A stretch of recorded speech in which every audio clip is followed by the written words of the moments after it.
on, Breaking Brown family? I'm here. Get your libations, get yourself together, because we have something to talk about this evening. Good evening.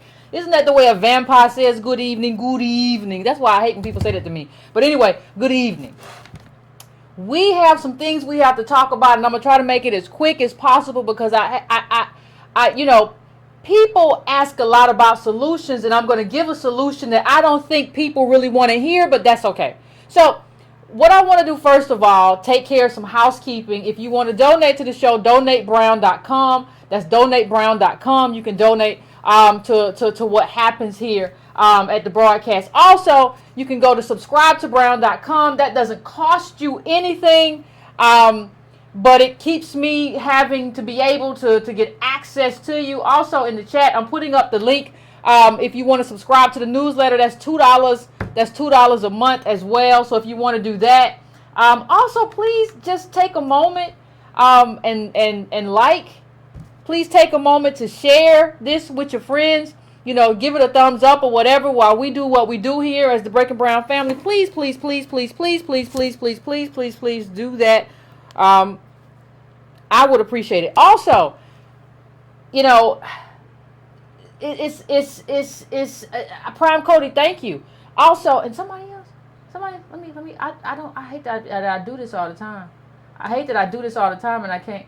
See, I can't have C. And Martin Williams, I appreciate it. Listen, we're gonna have a conversation, because one of the solutions that I want to talk about today. Is a solution that most people don't like to call a solution. One of the solutions that has to happen in order for us to kind of move forward, one of the solutions that has to happen is that we have to start killing BS when we see BS. So when BS crops up, it's got to be, like I said before, it's got to be like whack-a-mole. You just bring down the hammer. It's whack-a-mole. BS, that's not right. That's not an accurate description of black life. So your boy, not my boy, your boy, Mr. Riley of the Wall Street Journal. If you all remember, I was having a conversation about him a while ago, and we were talking about how he misconstrued so many things, because he wrote this whole article about just all the tropes of blackness. And the reason I wrote Black Pathology is what you have to understand. What he is doing is pathologizing blackness, saying that there is something specifically wrong with black people that isn't wrong with other people. And that's why black people are on the bottom. That is pathologizing blackness. But I cannot get you to understand what this means without playing the video. So I'm going to play his video, and I want you to pay specific attention. And what I want you to do too, when you watch this video, if you have a pencil or paper around you, please jot down the things that you see, because we're going to go to work here and we're going to do class on everything that was wrong in terms of what he said, because you have to kind of get to a point where you can embarrass these people so they can understand. These people it's not 1978, it's not 1980. It's not any other time where people have YouTube, people have access to knowledge and data, so they can really put me in my place. We have to let those people understand. Listen, bro, I saw you on TV back when. This is not 2001. This is not 2010. This is not early Microsoft. This is not XP. This is not MS-DOS. We have access to information now. So I'm going to play you his clip. And then I'm going to go apart and deconstruct it and show you why it's detrimental. So I'm going to bring that up right now. I'm going to play it. And when I come back on the other side, we're going to talk about it. To black progress. Only black politicians, so the thinking went, could properly understand and address the challenges facing black Americans. It wasn't stable families, hard work, or education that would lift blacks into the middle class. It was more black city councilmen, congressmen, and senators.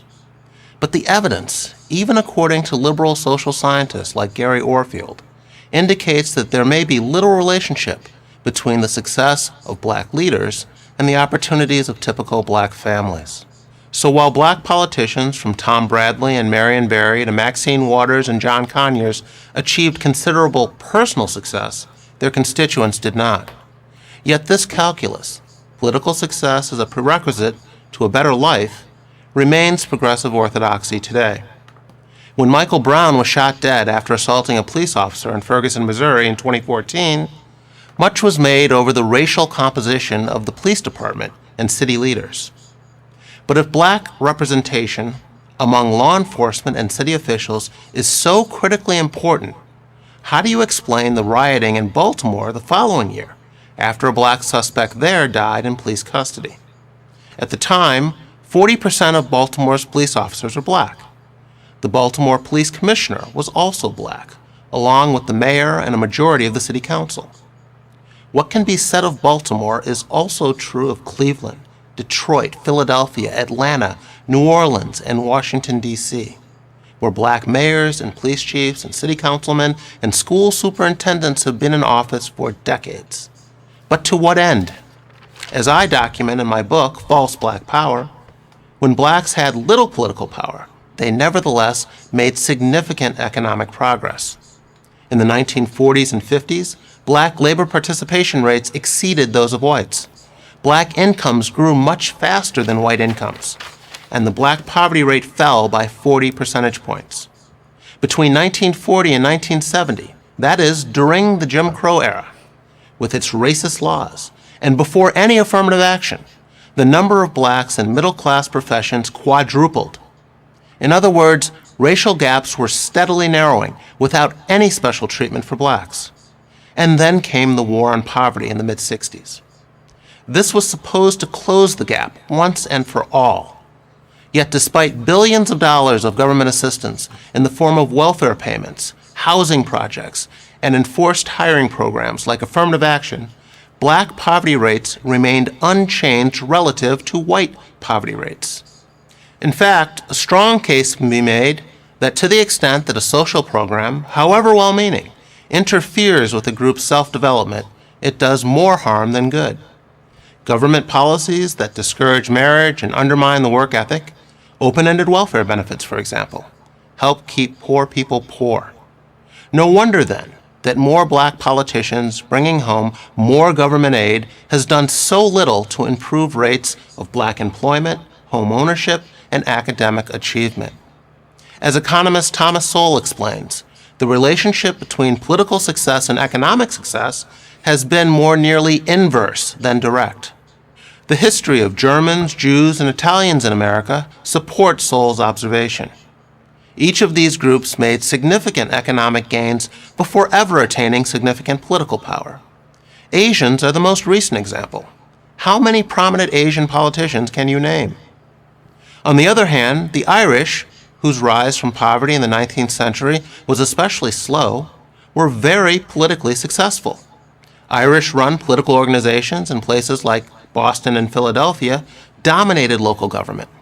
In the U.S., the Irish had more political success than any other ethnic minority group. Yet the Irish were, according to Sowell, the slowest rising of all European immigrants to America.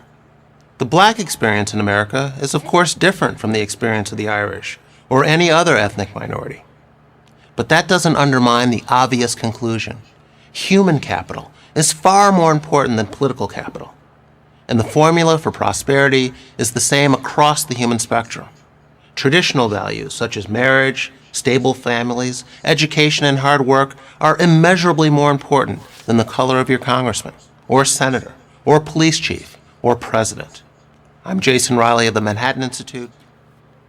Ladies and gentlemen, the first thing before I even get into the argument itself, I want everybody to understand something.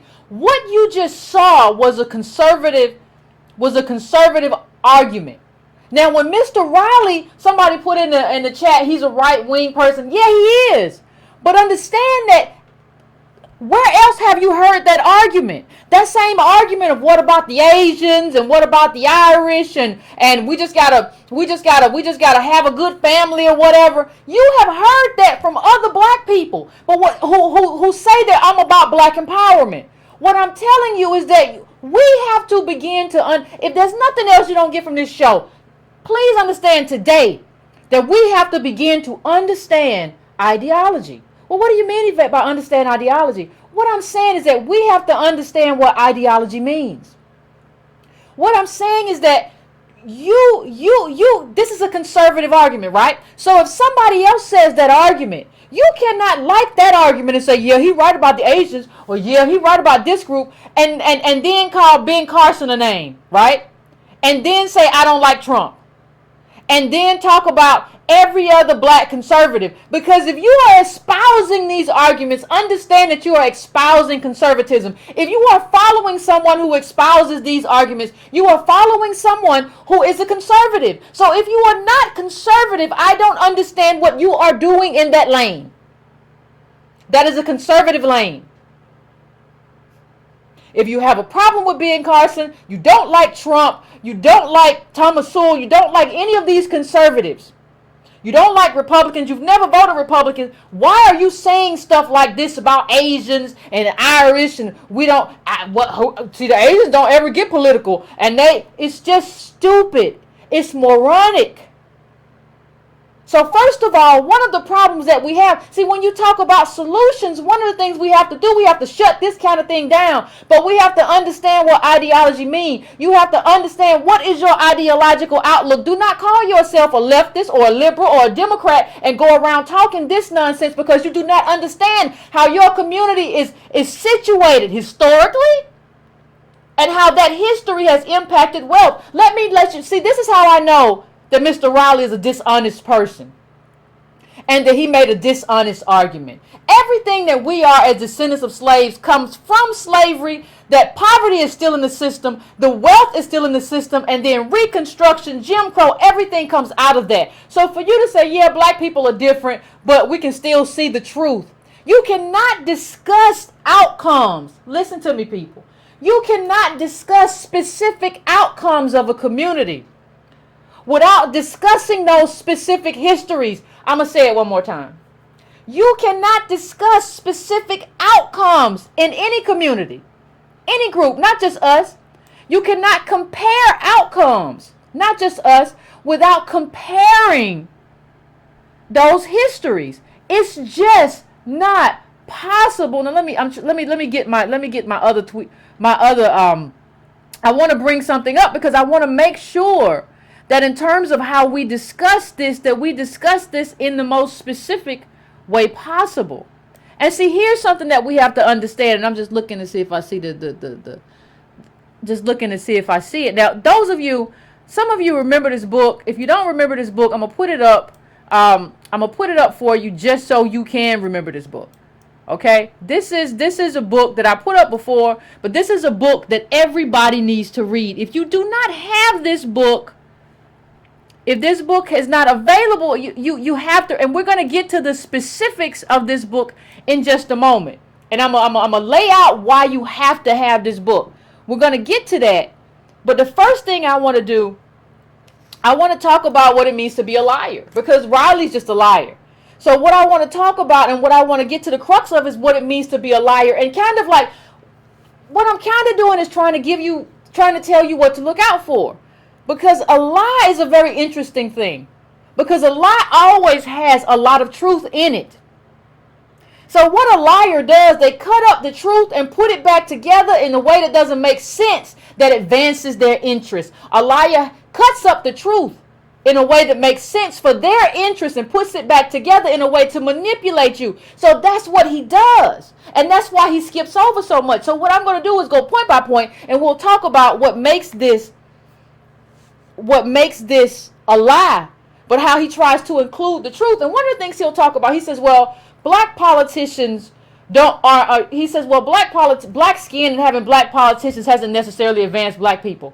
Well, it's absolutely true that having black skin doesn't advance a black agenda.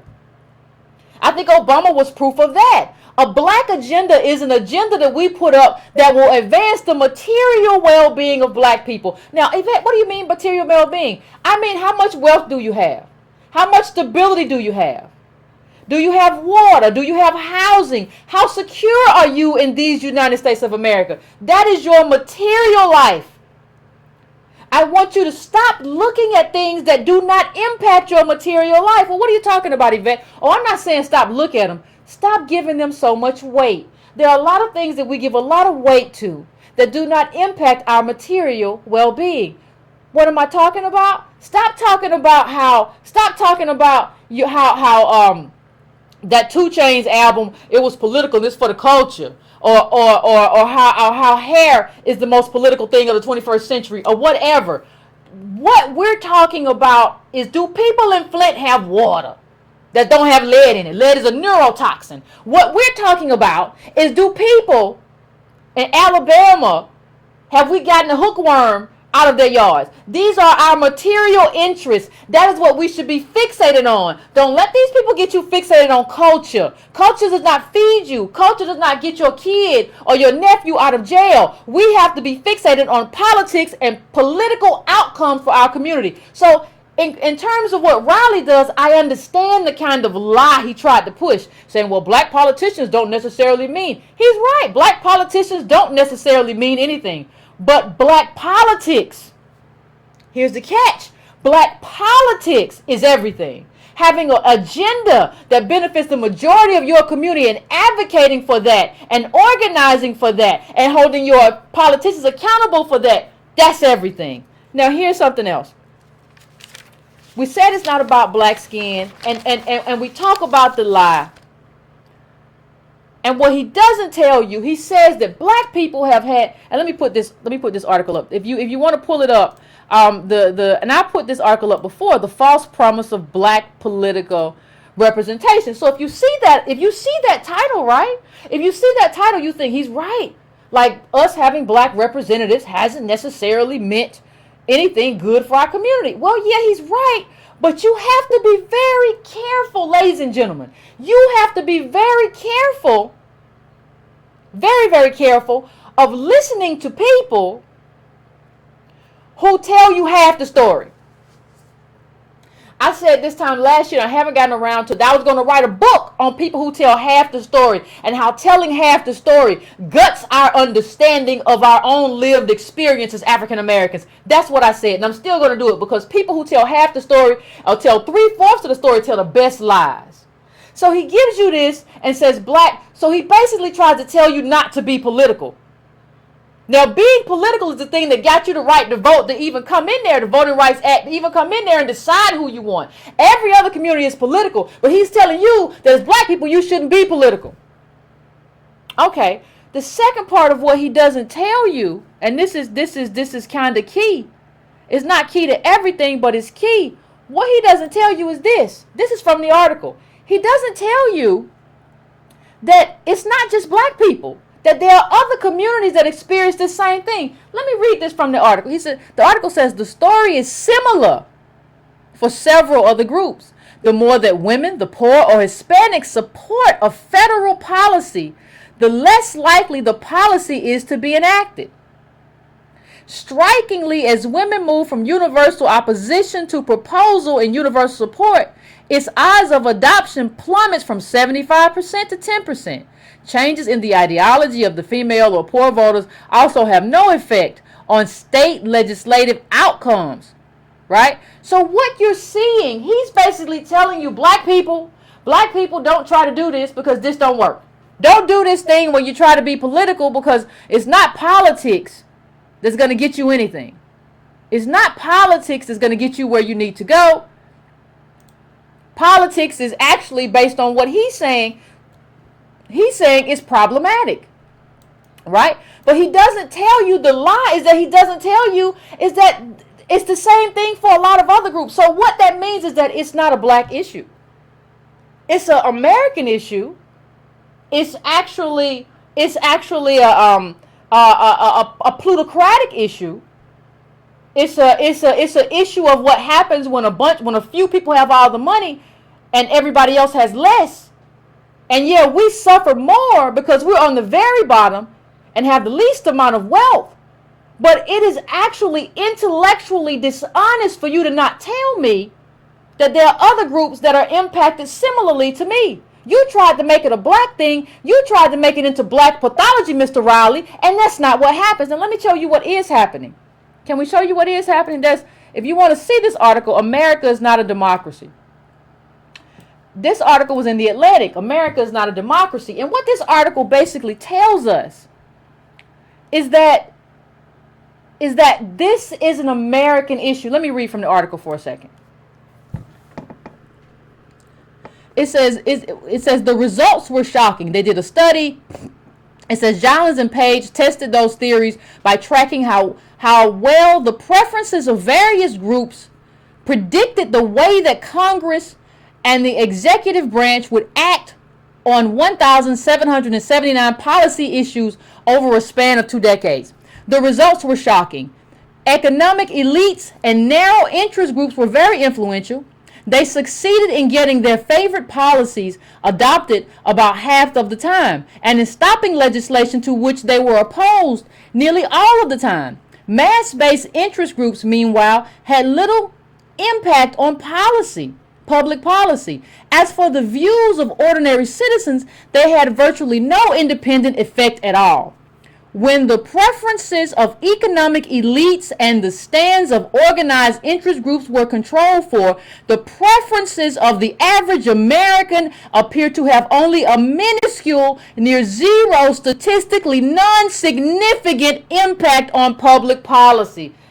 Listen, do you understand what they're telling you? They're telling you that this is not a black issue. This is not a black issue. They're telling you that what happens, they're being very clear in terms of what happens, is that black people, it's not about black people, it's about people, Americans, as citizens. We're no longer in control of this democracy. It's not a democracy anymore, it's a plutocracy. Riley tried to make it about black people. He tried to pathologize us and say that's why we're on the bottom. He didn't tell you that this is a problem all the way. We suffer more, but this is a problem throughout. He didn't tell you that, and he didn't tell you that for a very specific reason. Now, there's something else that we have to talk about, and we're just gonna take it all away from because there's something else that he said, and for reasons that I can't even clearly understand, is something that black people tend to buy into, because he says in the video, if you look at the video, he says something to the effect of,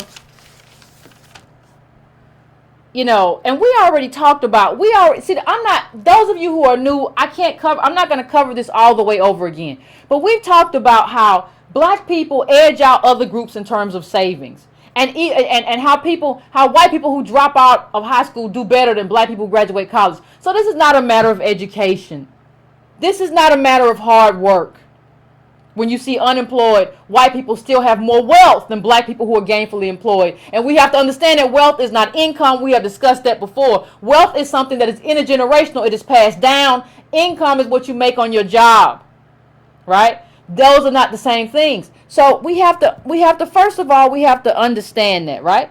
But there's something else that we have to understand that's become sort of a plague on my existence. This way in which we compare ourselves, and he does it too. He compares us to other groups. So he talks about the Irish, he talks about Asians, and he basically says, well, we should just be more like those people. There's a problem with that. There are a lot of problems with that, but as with everything, let's take it point by point. That's how you gut a fish. We're going to gut a fish. You cut him open, you scale him, you do all of that. Let's take it point by point. I put up a tweet a while ago, probably it was right around St. Patrick's Day. And the woman, basically, she's a historian, and she talked about, now mind you, I just want to put a point of demarcation. Let's talk about juxtaposition here. She's talking about something that Riley talked about. Now, she's a historian. I don't know what Riley does except get pimped out, right? But she's talking about, the historian is talking about something, and Riley's talking. Now, Riley says that these Irish, they got where they are, hard work, and they got there. They didn't even get there as fast as everybody else because they tried to do politics. But they got there, and all these immigrant groups, they worked hard. As if we didn't. You work for free and don't get anything, and you work, but whatever. So that's what he said. Now, what she is saying is that this is not about hard work. They got over because of their anti-blackness. They were anti-black. What that means is that they didn't want to be on the bottom. So as a way of not being on the bottom, they decided, how am I going to differentiate myself from these other black people? Because I don't want to be them. So I have to figure out a way not to be them. That's what every group has done. And the way to do that is to keep black people down and to fight black people at every turn and to even fight abolition because you don't want to compete with these people in terms of even going back to slavery, all of that. So in terms of all this Irish BS stuff you hear all the time about, we just worked hard. No. You didn't just work hard. You did some anti-black stuff. And I want to go to a series of tweets and I want to talk about them. This is the historian I told you about. And I'm going to put the first sets of tweets up and we'll talk about them. Now now I want you to look at this. Now, she says, in the decades leading up to the Civil War, Irish immigration to the U.S. was reaching its peak with nearly 2 million Irish arriving between 1820 and 1860. In the northern states, Irish immigrants, now notice what she's saying, in the northern states, Irish immigrants, let me make it so you can see the whole quote. And an increasing number of free blacks found themselves competing for the same low rung on the social order and for the same jobs. So you got Irish and black people competing for the same jobs, right? Okay. Now listen to this. Let's talk about religion for 1 second. And Irish religion versus the pacifism that I see in some of the black church. Irish Catholics were the undesirable immigrant group of their era. And in the system were assigned racial identities had much to do with the national origin of skin color. See how they done changed race on us? They done changed race on us. Race used to have just as much about where you come from as who you were and your skin color. See, but they needed to put the failure somewhere and they put it with black people. And the Irish and the white immigrants who came over here, as well as some other immigrants, helped in doing that. You have to understand this to understand that race, what they have done. But I just want to let me bring it down a little bit, okay? And you can see the next tweet. Now she says, in order to improve their status in their adopted homeland, the Irish had to work to achieve whiteness and its attendant privileges. Understand, had to work to achieve whiteness. The Irish did not come here. Understand that the Irish did not come here as white. They had to achieve whiteness. They had to work to get to a point where whiteness was theirs. Now I'm going to take you to the second set of tweets and we're going to keep it moving. Historian Noel Ignatieff shows how the Irish established this desired whiteness by deliberately differentiating themselves from black people by, at times violently, forcing them into even lower ranking in the American social order. So in order for me to be white, I need you to be on the bottom. And as a white person, I'm going to make sure that happens. Right? That's what happened. This played out across many social spheres, including competition in the labor sector in the antebellum period. Irish often found themselves competing with free blacks for the same jobs in northern states. Under the direction of Irish Catholic clergy, let me say that for you one more time because y'all didn't hear me. Under the direction of Irish Catholic clergy, that's the church, they began systematically offering to work for less than black laborers, undercutting black people. Undercutting black people. That's what they were doing. Now, in 1860, a Catholic priest in Philadelphia told Congress, you must do everything that, congregants, I'm sorry. In 1860, a Catholic priest in Philadelphia told congregants, you must do everything that black workers do, no matter how degrading, and do it for less than they can afford. Right? Listen. I don't think we understand, and I have another tweet. I don't think you understand what this means. They came here, they weren't initially anti-black. You will find if you look at it, some of the Irish people who came over here saw their plight intertwined with black people, right? Because we were slaves and because of what they had gone through. But that changed, that shifted, and so they became anti-black because they were in competition. One of the things that we don't seem to understand as African Americans is that everybody's in competition with us. We try to be in solidarity with everybody when everybody else is and always has been in competition with us. Well, Yvette, are you saying that we can't reach some kind of middle ground? No, but I'm saying that whatever middle ground you reach has to be in some sort of contract, and you have to tell me what your terms are and what your terms are. I am not just going to do anything out of the goodness of my heart. Did you see what that clergy did? We have a black church running around now talking about forgiveness. You had the clergy saying, hey, do what you got to do to keep these black people black so that you don't have to be black. You have to differentiate yourself from these black people and defeat these black people. You have to basically make them black, because in this society, whiteness isn't. Stop thinking about when people say, "Oh, Yvette, you just want to be white." When you talk about race don't matter. Listen, whiteness ain't really nothing but a normalization. They've been made normal and we've been made abnormal. So all these other immigrant groups can come in here and be like, I'm normal too. I'm just like you. I don't like the blacks either. And they get to be made normal. Whereas we have to own abnormality. You know, it's very interesting to me that we you know, people, it's hard to have a conversation. It's really hard to have a conversation.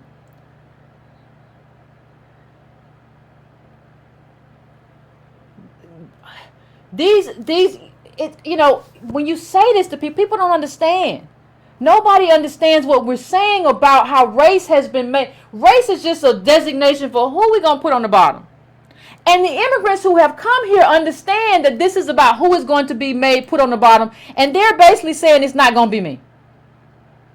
And we're basically saying we love everybody. So I'm going to put up another clip of this series of tweets. And go and check out this series of tweets. But I'm going to put this up. We're just going to break down this whole Irish BS. So the next tweet says, thanks to this strategy, factories and artisanal trades become predominantly fueled by Irish labor. The Irish then used their numbers to threaten strikes and riots if even a single black worker was brought on the job. They made it. These Irish people made it to where we couldn't even work. They used that strategy, that anti-black strategy. We're going to work for less. We're going to undercut black people. And then when they got on the job, they said, we will quit. We will leave. If you hire one black person, what is that, Mr. Riley, if not exercising some type of labor or political power? Please tell me what that is. This is what they did, but you don't call them out for this sort of anti-blackness and the way that they use blackness to climb up on top of our shoulders, on top of our heads, and do all of that and make themselves white. They get to make themselves white. You can be a black person, do your DNA, and you got 20% British in you, and they Irish, but you can't be none of that. But they 100% Irish, but you can't get none of that. It's not about white. It's about white as normalization in this country. That's all it is. Ain't no real white. This is just pigment. It ain't supposed to matter. It's just a physical feature. But let's go to the next one.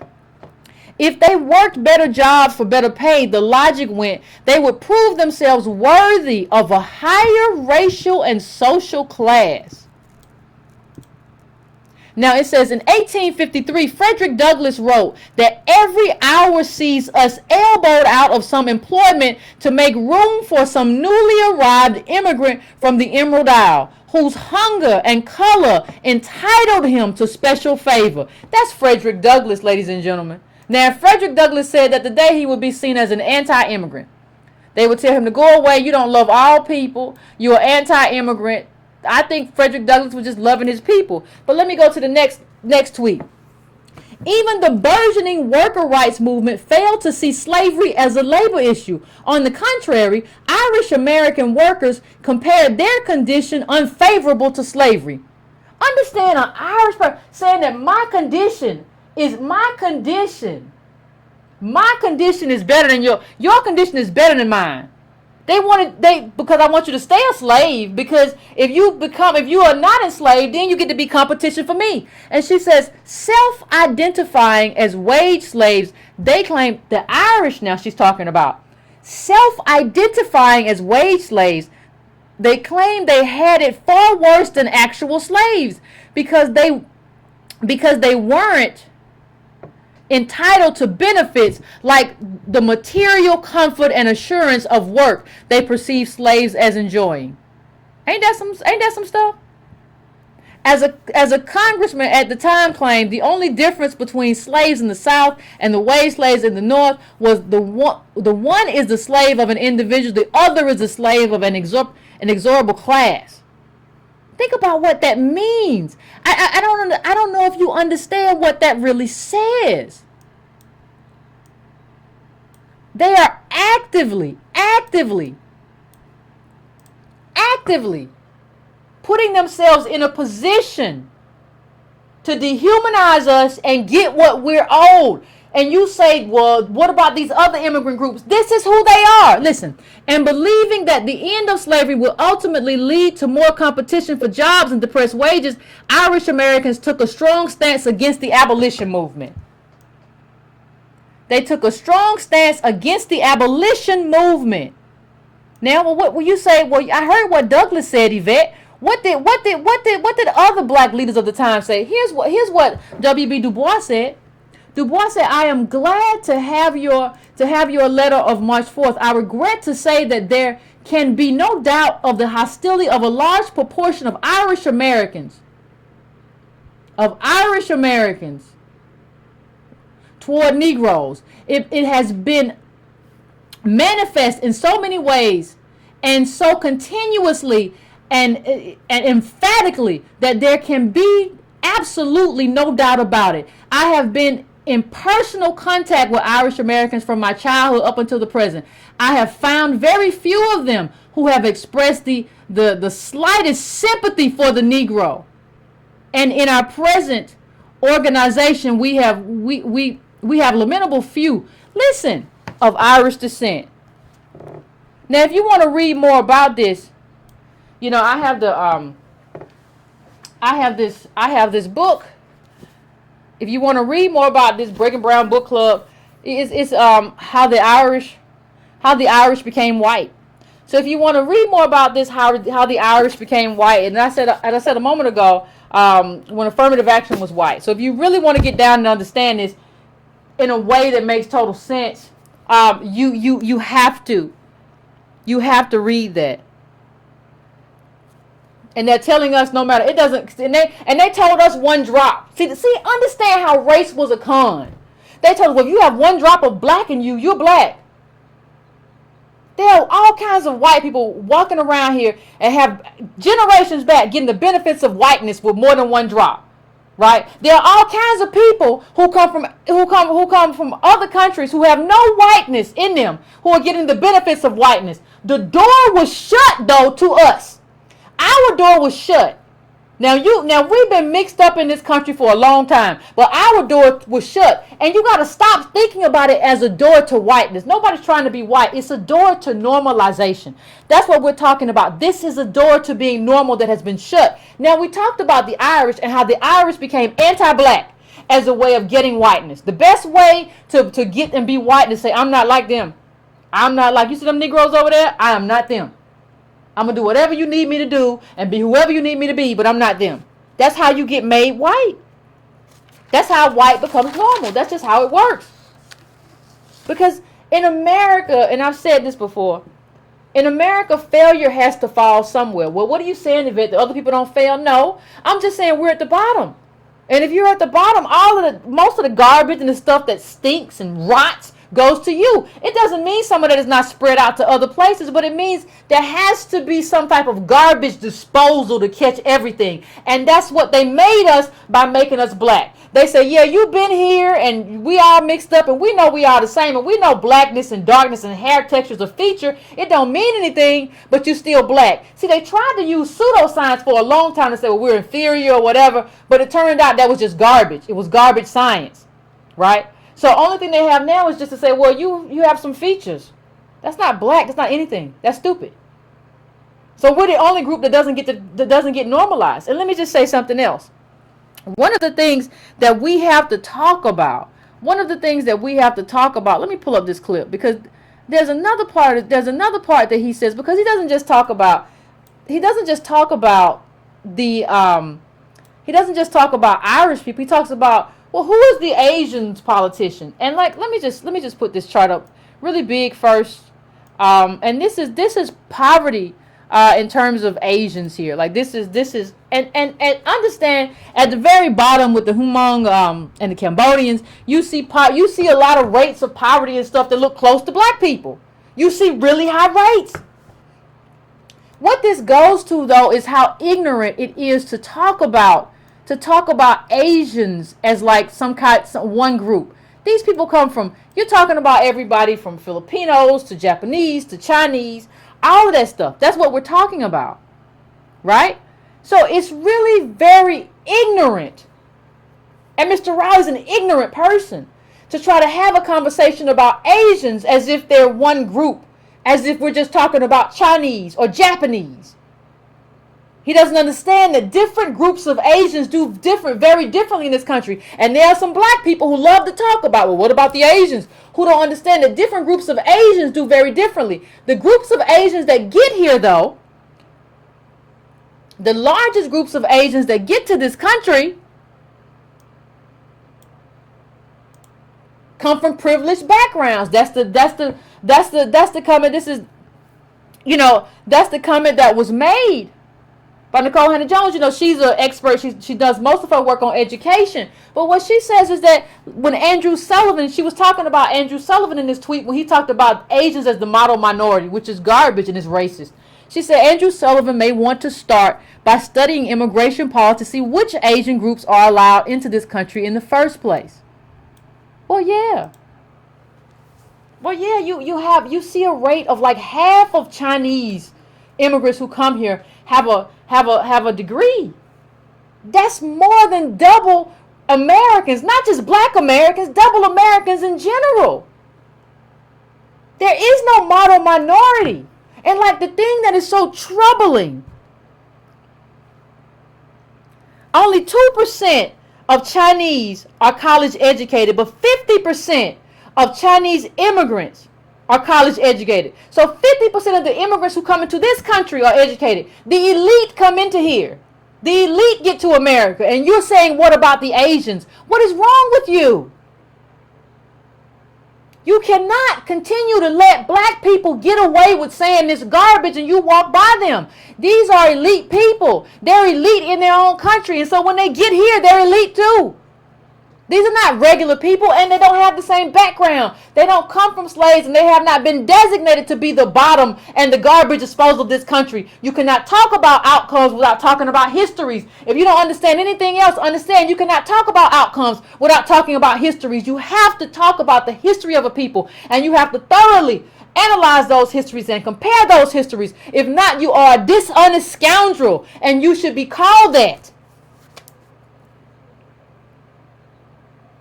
You have Indians as Asians, Filipinos, Japanese, Chinese, and people say, what about the Asians? Like, what about you and why are you so crazy? Can we talk about that? What about you and the screw that you have missing? Can we talk about that?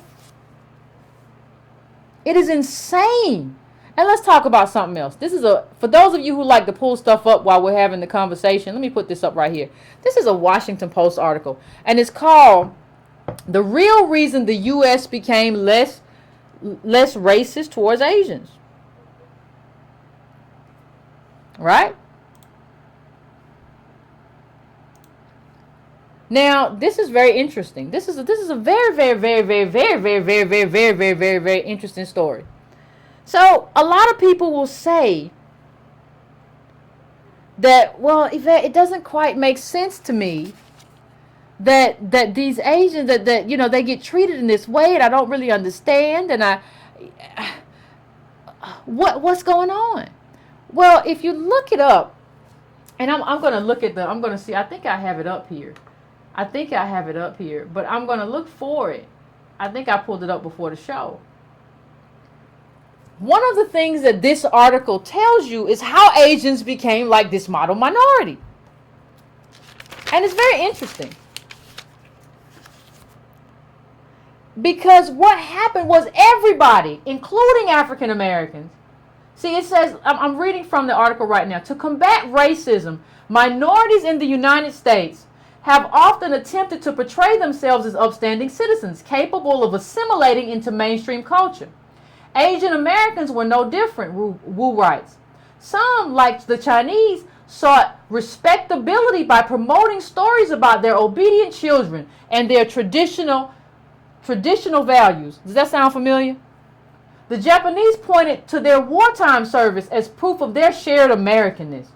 African Americans in the 1940s made similar appeals. But in the post-war moment, Wu argues it was only convenient for political leaders to hear Asian voices.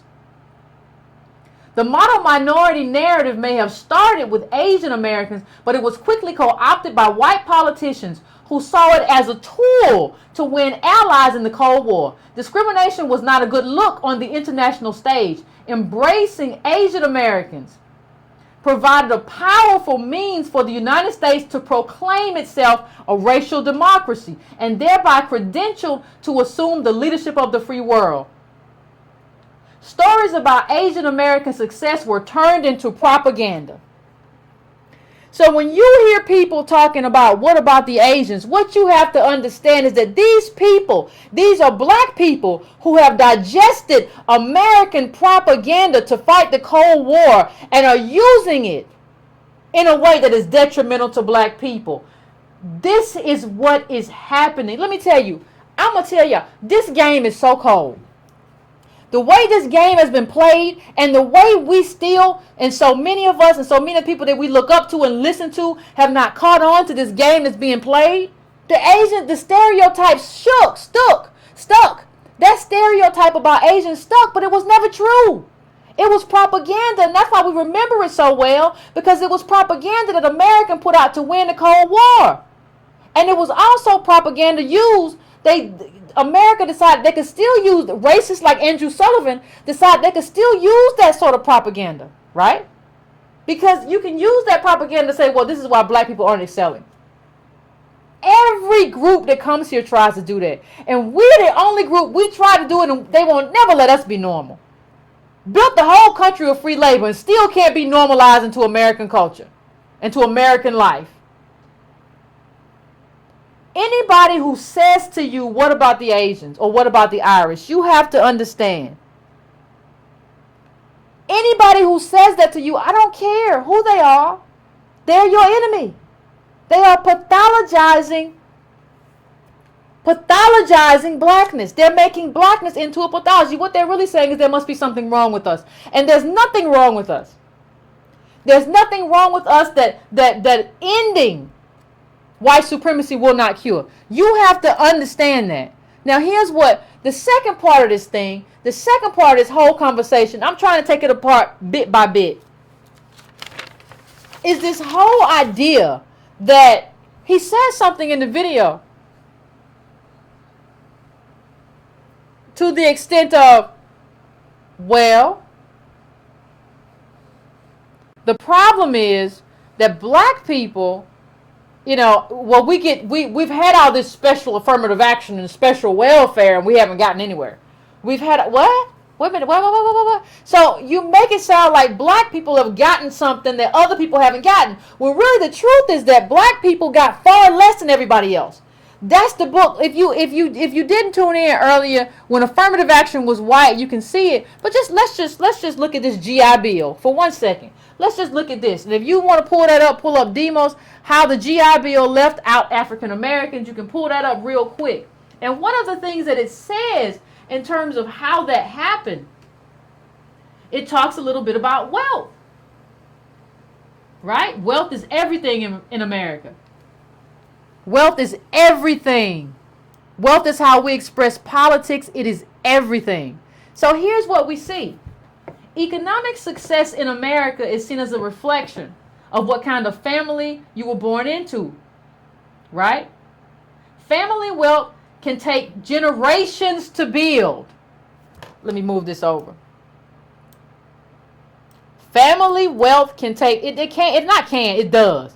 Family wealth does take generations to build. It just is what it is. Family wealth and confers advantages that grow over time. If your great-grandparents bought a home, chances are that your grandparents inherited at least some wealth from them. which maybe means, it's not maybe. Why do people always write maybe? The data is very clear that your parents didn't, have enough to take out a loan, blah, blah, blah, blah, blah. It says research shows that all sorts of positive outcomes associated with household owning assets. And see what happened in terms of the GI Bill. What he's basically saying is that you have to leave people alone. He says it, and I'm talking about Mr. Riley. In the video, he says, well, you cannot. Human capital is more important than anything. He says human capital is more important than welfare, is more important than social policy. What human beings do in their private lives in terms of work is more important. That's just a lie. And to say it either makes you a con artist or an idiot. Because the GI Bill is what catapulted these white people, whether they were immigrants or people who came here from in the early days or whatever, native whites to this country, it catapulted them to the middle class. White people have no middle class in this country if it is not for policy. If it is not policy, it would not exist. And what happened with the GI Bill, we didn't get it. It didn't matter, veteran, it didn't matter. You did not get it. We were written out of it. And the same thing goes with the New Deal, right? How long did it take us to get Social Security? What were we written out of? Well, let's just take this making affirmative action white again. It's another article that you can look up if you want to look it up. If you feeling the need, you can look that up. And you have to also understand, as I'm talking about this, understand it's not just about the help that you got. It's about the help that you didn't get, and when you didn't get it. Now let me just read something. Let me make this smaller, and I want to read something to you. I want to read this to you, and I want to, because I want to help everybody understand. Because we let people get away with way too much. And those of you who know those of you who understand, and you've been here, and you know I talk about the color of law a lot, and I talked about the color of law a lot. If you haven't picked up the book, please pick it up. The Color of Law, Rothstein, please pick that. But here's a quote. The color of law is concerned with consistent government policy that was employed in the mid-20th century to enforce residential racial segregation. There were many specific government actions that prevented African Americans and whites from living among one another. And I categorize them as unconstitutional. For example, many African American World War II veterans did not apply for government guaranteed mortgages for suburban purchases because they knew the veteran administration would reject them on account of their race. So applications were pointless. Those veterans then did not gain wealth from home equity appreciation as did white veterans, and their descendants could not inherit that wealth as did white veterans' descendants. Understand, that is your government telling you you're shut out. Where was Mr. Riley on that? That is not about individual agency. That is your government saying you are shut out. That is your government shutting you out. Please, and the government shutting you out. Please, and no other group. I don't care what group you're talking about. I don't care if you're talking about Mexican Americans. I don't care if you're talking about Native Americans. I understand the genocide, and I understand there is no group, though, hear me, which has had the power and might of the United States government, the most powerful government in the world, systemically sustained against them and weaponized against them as citizens of this country for hundreds of years, and has not let up other than African Americans. There is no other group which has dealt with this for as long without any redress systemically, and which the government has unendingly and unyieldingly attacked us. There is no other group. And I will defend that in front of anybody. That doesn't mean there's no other group that suffered. That doesn't mean that there's no other group that hasn't dealt with poverty or discrimination.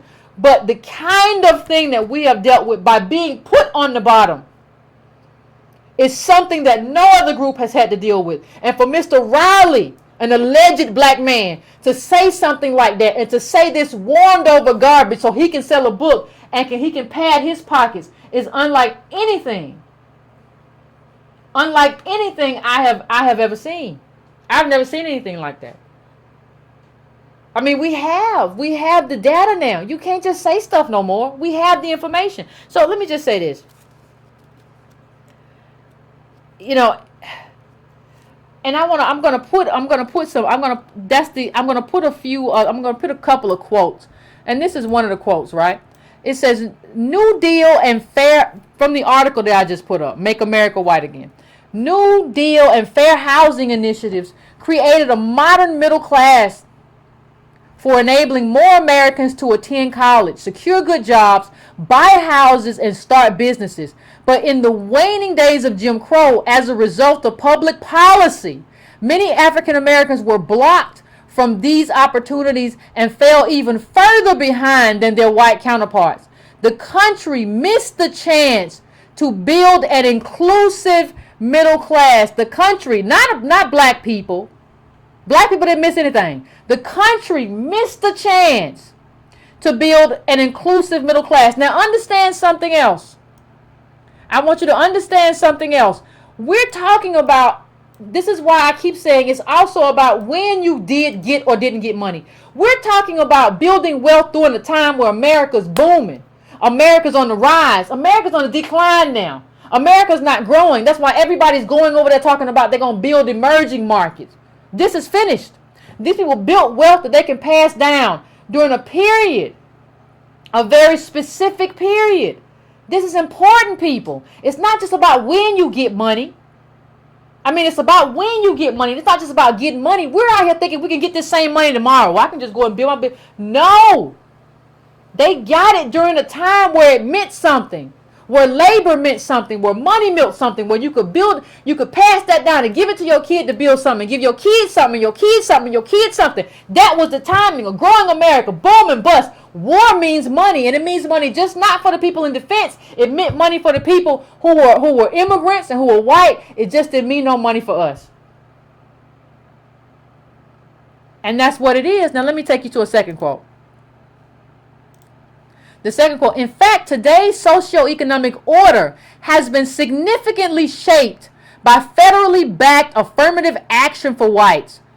Federally backed. See, Mr. Riley is talking like, well, black people have gotten all this stuff and they still ain't got nowhere. So what's their problem? No. The people who got all the affirmative action were white people, or people who were designated white by this caste system that we have in America. The people who were designated white got everything. They got all the affirmative action. What you got, what we got, what our parents got, or grandparents, maybe not grandparents, because you came that old. What your is a pittance of what they got, and they got it too late. So even if your people got affirmative action, that's good, but it's a pittance that they got, and they got it way too late. Then let me show you. It says, I'm going to go back to the quote. "In fact, today's socioeconomic order has been significantly shaped by federally backed affirmative action for whites. The most important pieces of American social policy, the minimum wage, union rights, Social Security, and even the GI Bill, created during and just after the Depression, conferred enormous benefits on whites while excluding most Southern blacks." Understand that. You also have, please understand, black people, you want to talk about, you're not just talking about the New Deal, you're also talking about, agribusiness. You're talking about all of these groups. You're talking about corporate welfare. You're talking about how Amazon gets to go into a city and get all these tax benefits. It's just been a mountain of money put on them. It's not just, it doesn't just go back. It's not like it stopped and it's over. No, they've been getting all this money. And they still getting all this money. Meanwhile, Mr. Riley and his duplicitous self is telling you that you don't need government. Let me tell you, Mr. Riley, if you ain't a punk, then go tell the people who work, go tell all of these corporations that you mingle with that they don't need government. Because why are you just here telling black people that when it's just not true? By the evidence, why don't you go tell everybody else that you mingle with, the people who pay your money, the people who gonna buy that little raggedy book, why don't you go tell them y'all really don't need government, and see how that works out for you? Nobody says this to anybody else. This is something that just gets said to black people. You don't need government. Another quote. Southern legislators introduced the same job category exclusions into other New Deal laws. The Wagner Act of 1935 that helped to expand industrial unions, the Fair Labor Standards Act of 1938 that mandated a 40-hour work week and minimum wage that explicitly left out agriculture and domestic workers. I mean, this is a con game. And let's look at this quote. They're clear. I don't know what Riley is talking about because they are clear. They say this is Representative James Wilcox, a Depression-era Florida Democrat, explained the region's position during the Fair Labor Standards Act debate. You cannot put the Negro and the white man on the same basis and get away with it, he declared. They're very clear and honest in terms of this is about race. It just is what it is. We cutting black people out of Social Security and everything else that means anything, and that's okay. Because we don't want blacks, and so for this person to then come and say that, and say this is about human capital, we got to start shutting this down. Throw the whole book in the trash. He's trying to sell a book over some warmed up garbage that we all know is warmed up garbage. And if you go to the site the where he shared that at, you see a bunch of white people in the comments saying, "I never thought about it that way. He might be right." He's influencing these people to the detriment of African Americans based on something that is patently false. He is misusing. He is lying and misusing and manipulating things in a way that is detrimental to other black people. How you sleep at night is beyond me. How he goes to bed and doesn't see anything wrong with the fact there's nothing, I don't know. But I wanna talk for a second. And I want to slow down and talk for a second about solutions. And because people talk about solutions, but far too often, the solution that too many black people want to ask me about is a solution that basically kind of says, where's my Maybach? How can I be rich tomorrow? Yvette, can't you fix 400 years of slavery in your 2-hour show? I don't know why. That's kind of what you're asking me when you ask me for a solution. But you have to build up to things, and you have to do the work, and like dismantling this garbage is part of doing the work. And I don't think a lot of you who want to do a solution, who want to talk solutions, want to do the work. So one of the ways, how do we do the work? One of the ways that we have to do the work is deciding what our black politics looks like. So what does that black agenda look like? You know, when Trump first got elected, I talked about what that looks like for me in terms of a black agenda under the Trump administration. And I told you what that was when he got elected. And speaking of Trump, though, let me just say one other thing. Speaking of Trump, can I say something? And this kind of takes me outside, but part of understanding what we need to understand means being able to CBS and understand that everything changed, everything shifted, and timing is everything. Y'all can't be talking to me about X, Y, and Z and how you love black politics and y'all watching Roseanne. Now here's the thing, I used to watch Roseanne, but I understand times have changed.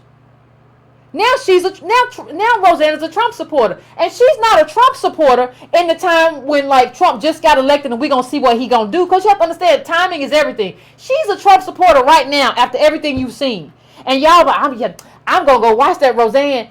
No, you can watch if you want to watch the old reruns, but what she's doing is normalizing a sort of normalizing someone. And you have to understand that everything that's working class ain't necessarily good. But she's normalizing someone who is going to gut, right?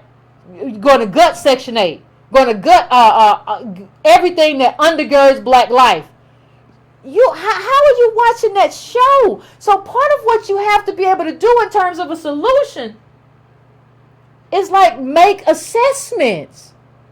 You have to be able to, and you have to understand that like the Roseanne you saw when she was on back in the day, that's not the same thing. We're not in the same space. It doesn't mean the same thing. So when I talk about solutions, you have to be able to be nimble. That's going to be your most important thing. And you have to understand why Roseanne is back. and why people are using her to normalize white angst. There's nothing wrong with that. And you have to understand what's not working. When we talk about a black agenda, I saw the NAACP on today. They were on, and they only had 37 people watching live. And when I saw them talking, I understood why. NAACP, how is it that I have more people watching live than you? Don't you think if you only got 37 people watching you live, then you got a problem?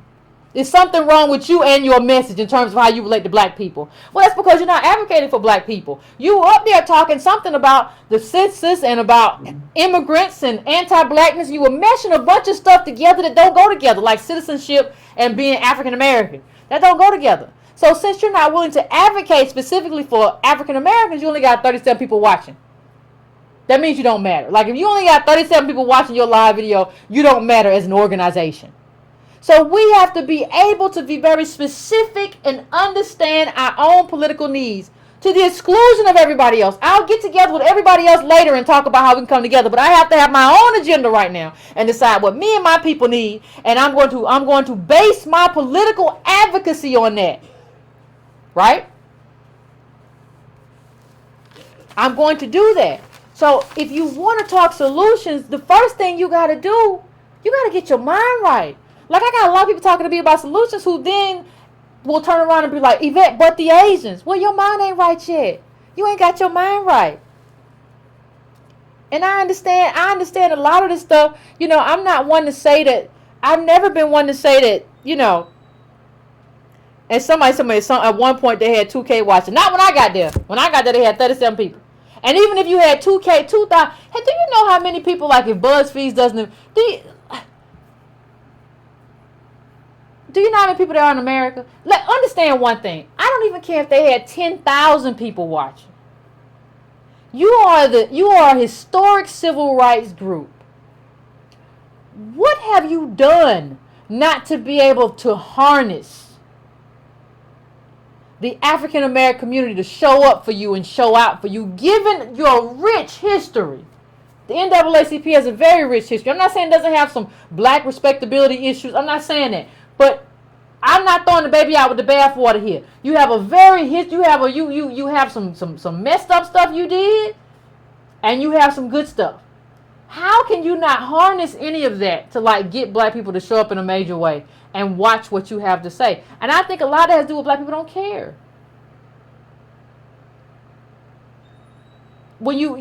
Because we don't see you advocating specifically enough. I'm not saying I see the legal arm of the NAACP. I see the legal arm do some really good stuff in terms of incarceration or whatever. But you have to be very specific in terms of your group and in terms of your advocacy. And so when you say, Yvette, what's the solution? One of the solutions is to get very specific in terms of our solutions and in terms of our advocacy. And to start getting specific about what that's going to mean. And I don't think people like to do that because doing that is very hard work. Doing that is not easy. I want to end on just talking a bit about timing. We're talking about an era, and Mr. Riley didn't address this either, of Citizens United, where what influences, when you talk about what influences people, right? When you talk about wealth is expression now. That's the era that we're in. We're in an era where wealth is expression. And it's political expression. And you have monopolies and you have Goliaths. And what you're really saying is that this is a very complicated conversation. And so what Mr. Riley said to me is that he doesn't understand the conversation. Another thing that you could do in terms of solution number 2 for this show, what I think you should do is just stop reading economic books that are 20 or 30 years old. Now, I'm not saying, listen, people say, well, these are classics. Yeah, The Wealth of Nations is a classic, regardless of how you feel. This is not, we're talking about books that give you solutions. Because we're living, not only does economics has always changed from year to year. But we're living in a period where it's changing. Just changing. It's fast. We're living in a world that's faster now. And the bigs are getting bigger now. The Goliaths are getting bigger now. We're living through that. And if you don't believe me, just go look at Jeff Bezos and where he was this year on Forbes list and where he was 5 years ago, right? You cannot listen to somebody who wrote a book in 1998 about what you should do. This is not the same world. So there are places that we have to inhabit in our mind, right? And I mean, it's just necessary. And there's nothing I can do to necessarily accept for offer books or whatever can be. But there's nothing I can necessarily do to just like grab hold and say, rah. But these are what has to take place before any real change can take place. Is that we have to change the way we're thinking about how we're situated. Not only how we're situated economically in terms of our wealth, but politically. And we have to start having a conversation with ourselves about what it's going to take to make the changes that we need to see. So I'm going to take a quick break, as I always do. I'm going to come back and I'm going to take the calls. Okay?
Breaking Brown family. We're about to go to the call. I'm interested to hear what y'all have to say about this kind of stuff, because I don't see a lot of people hold a lot of people accountable. I hear a whole lot of people saying, well, he might have a point.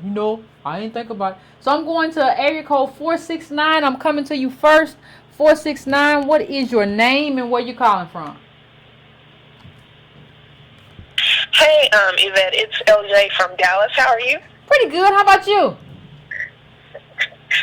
Doing pretty good, pretty good.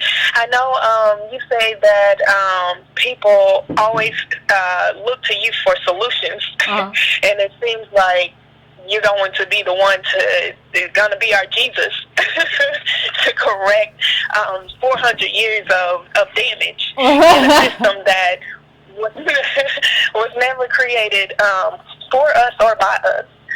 But I'm wondering, I just have a question for you. I'm wondering if you think that it might be a good idea, since we know that, in its entirety, the Democratic Party nor the Republican Party has our best interest at heart. Would it be a good idea for us to have our own party or take over the independent party and en masse take away our designations as Democrats or Republicans and just basically take over the independent party? Well, I don't think so, because the thing is, first of all, depending on state by state, sometimes the rules for voting independent are very, very sticky in terms of like who can vote and all that kind of stuff, right? And I don't think we necessarily have to leave in droves the Democratic Party. I think what we have to do is we have to start voting strategically, right? Like I think we have to start basically saying, these are my issues.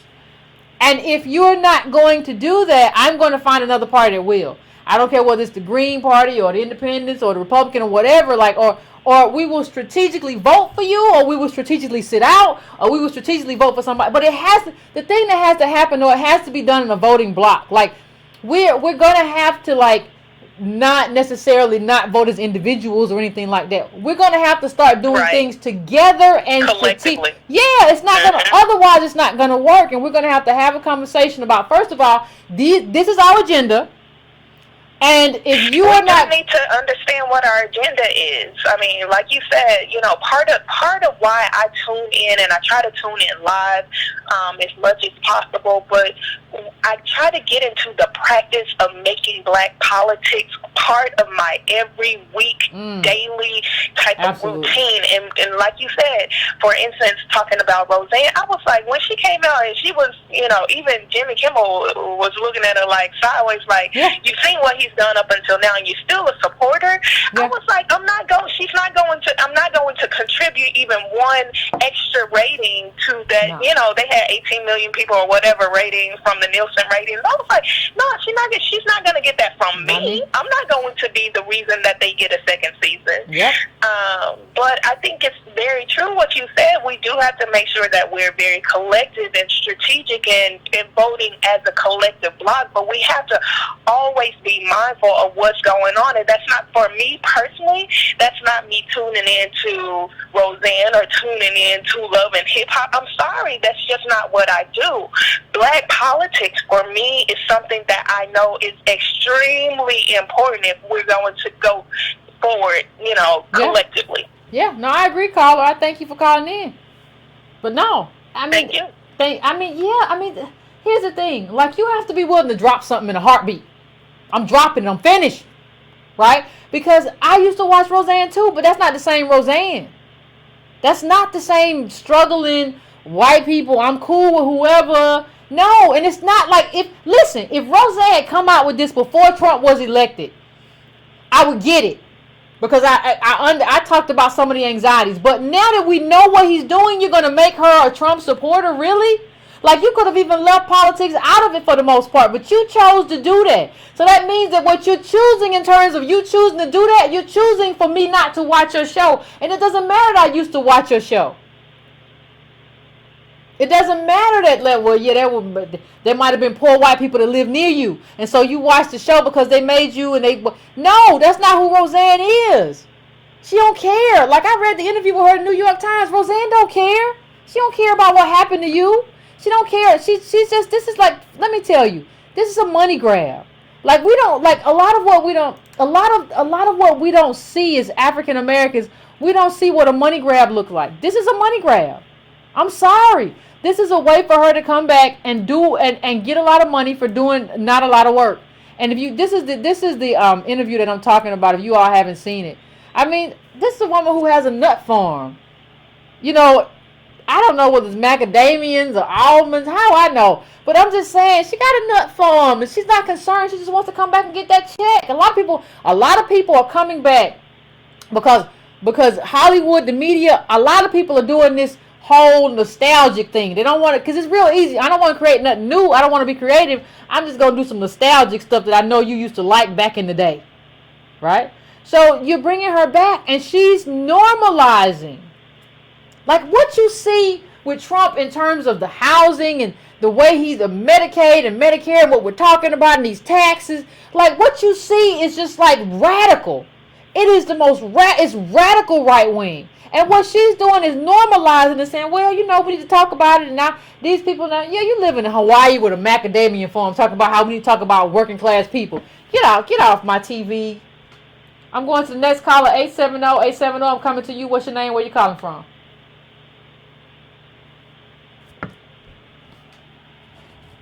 You there, 870? Oh, 870. Let me see. Can't get 870. 870, can you hear me? I don't guess 870 coming. Hello? 870, can you hear me? Yeah, hello? Can you hear me? Yeah, I can hear you just fine. What's going on? Oh, nothing much. How you doing? Pretty good. How about you?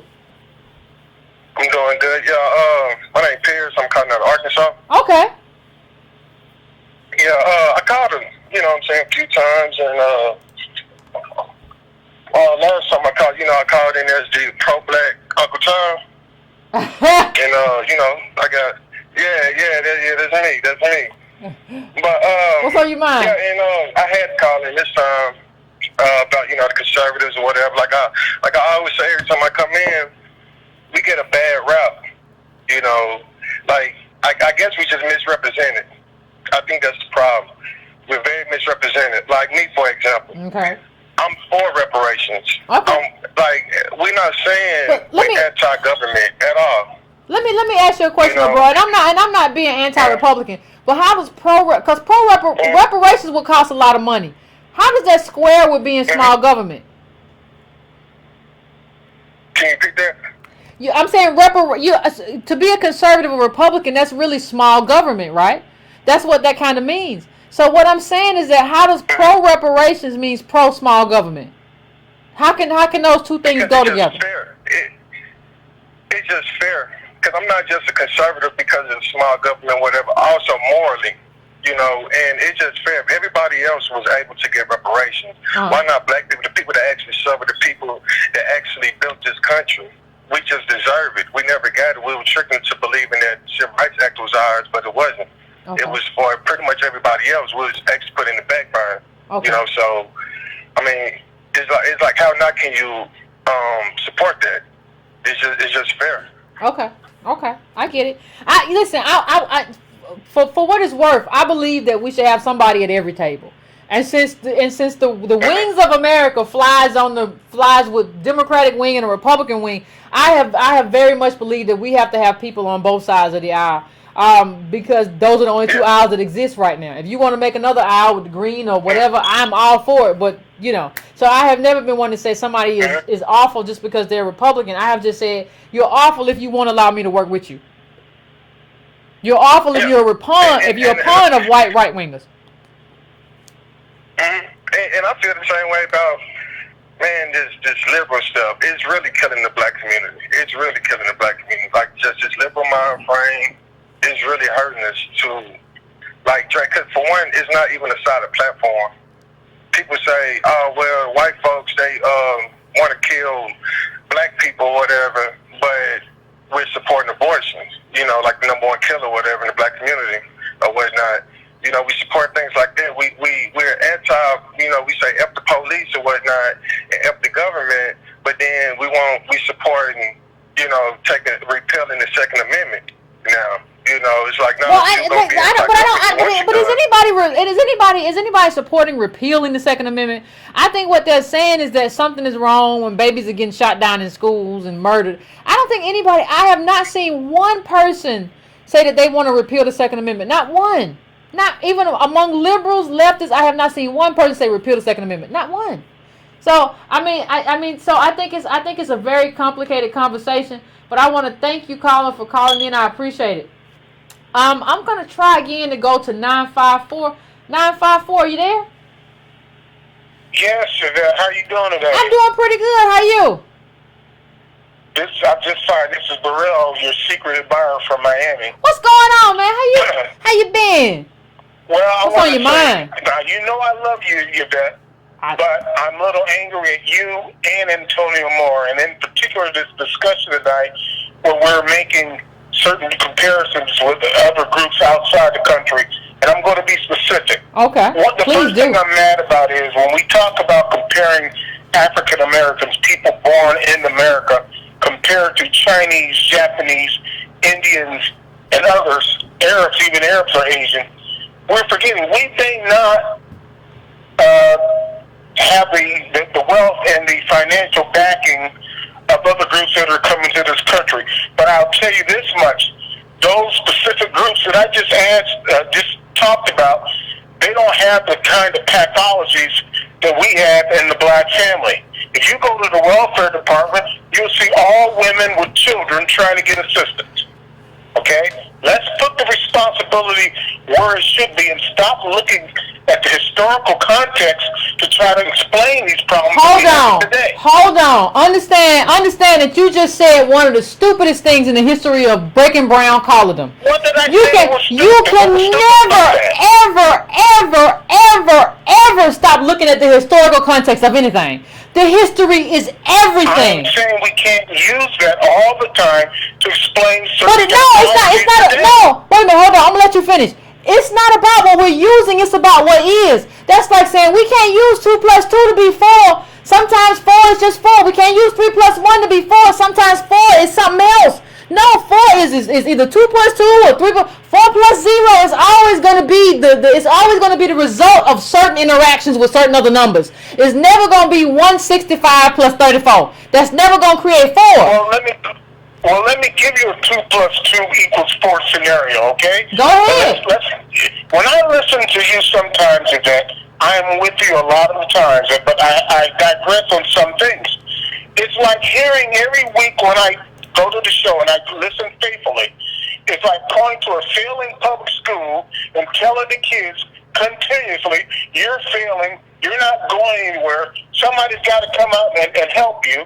You're like a permanent underclass. You are. I'm tired of hearing that. I don't care, but I don't care if you're tired of hearing. Why do I care? But why do I care if you're tired of hearing the truth? Why do I care if you're tired of hearing the truth? It's not about your emotional affectation or your emotional needs. I'm not here to satisfy anybody's emotional needs. What? I'm not looking at this emotionally. I'm looking at it practically. There's some of us out there trying to start a business, and we're being put down because we believe in self-help. There's a lot of us out there who are following the rules. I'm not going to make excuses for my daughter because she's going to school and getting ahead and getting an education and a job, and certain young males are not. I'm not going to make her feel guilty for that. The question, well, who's your daughter going to mate with? Is she going to find her a white boy? Because you have to understand. No. You have to. No. I'm not saying she can't. I'm not saying she can't. I'm not saying she can't marry, white, do whatever. That's not what I'm saying. I'm saying to you, I went to school. What I'm telling you is the data shows that is not a generator of wealth. Why would I put down people who go to school, who went to college? I went to college. Every occupation and education is going to generate wealth. It may generate a high income, that's different. But not everybody's going to become wealthy, Yvette. It's not, but it's not even, but hold on, it's not even generating high incomes. People love to come to me and say, well, you got to go do STEM. There was a great study, USA Today, Google it, STEM, blacks and Latinos. It shows that blacks aren't even getting hired with STEM degrees in Silicon Valley and in technology. So it shows that even when you do have that degree, what you have on your back as your baggage is the fact that you are a member of a caste, you are a member of an underclass. Okay. I understand that. So what are we supposed to do, roll over and eat crap? I'm not telling you what to do. I'm telling you what it is. I'm telling you that we have to do. I'm telling you there's no black business without black politics. I'm telling you that I don't care what kind of business you or your daughter try to start. If there's no black politics to go along with that, you are doomed to fail. I'm a black man, and I've been involved in politics for 30 years. I can't see more than 5 people in my community get involved in vote. We got 52 members of the Black Caucus, and Congress isn't doing a damn thing. So I got to do things on my own to help myself. Well, there's no such thing. There's no such thing. There's no such thing as on my own. There's no such thing as on my own. If you're going to do something on your own, you need wealth. We don't have wealth. There's no such thing as on my own for us. Either you do it as a collective or you fail. There's no on my own. Now, if you had a couple $100 million, we could talk about on my own. You know that Yvette, black unity is a myth. It's always been.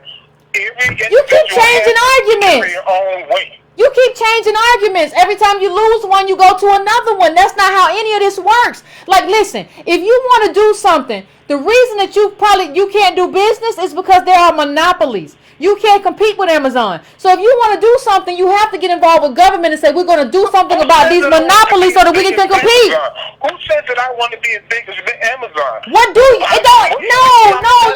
You can never be. No, you can't be a. You can't be a big. You don't understand business. You don't understand business, so I don't know how you're going to be a businessman. Listen, it's not about wanting to be as big as Amazon. It's about Amazon systematically. Amazon just shut down Toys R Us. What makes you think it can't shut down your little black business? It can kill you in a minute. Another small business could shut me down. But that's not the point. The point that is the point. And I'll get off soon. The point that I'm making is we need to stop dismissing the efforts of other black people who are not going to wait and rely on Uncle Sam. I'm just telling you it's not going to work. I'm not dismissing it. I'm just telling you the truth. You just told me a small business can shut you down. A small business can shut you down. Amazon can shut you down. What you? No, hold on, wait. Hold on, wait. What you're telling me? Selling a better product, he can shut me No. down. Listen, you can patent a better product. You can patent a better product. You can patent a better product, and Amazon can still shut you down and take you to court and break you. That's what I'm telling you. It's not about what you want. I'm not dismissing you. I'm just telling you that your stuff ain't gonna work if you don't have black politics. That's it. If black people don't support each other in merchandise and efforts in their businesses, of course we're not going to have anything. Most black people don't even support black business. You keep jumping from argument to argument. You made like 8 different points in this call, and none of them work. I'm just like you, Yvette. I talk just like you. I'm relating all these anecdotal factors. No, I talk data. I don't talk anecdotes. Data is the opposite of anecdotes. Data and anecdotes are the opposite. I don't talk anecdotes. I talk data. It's different.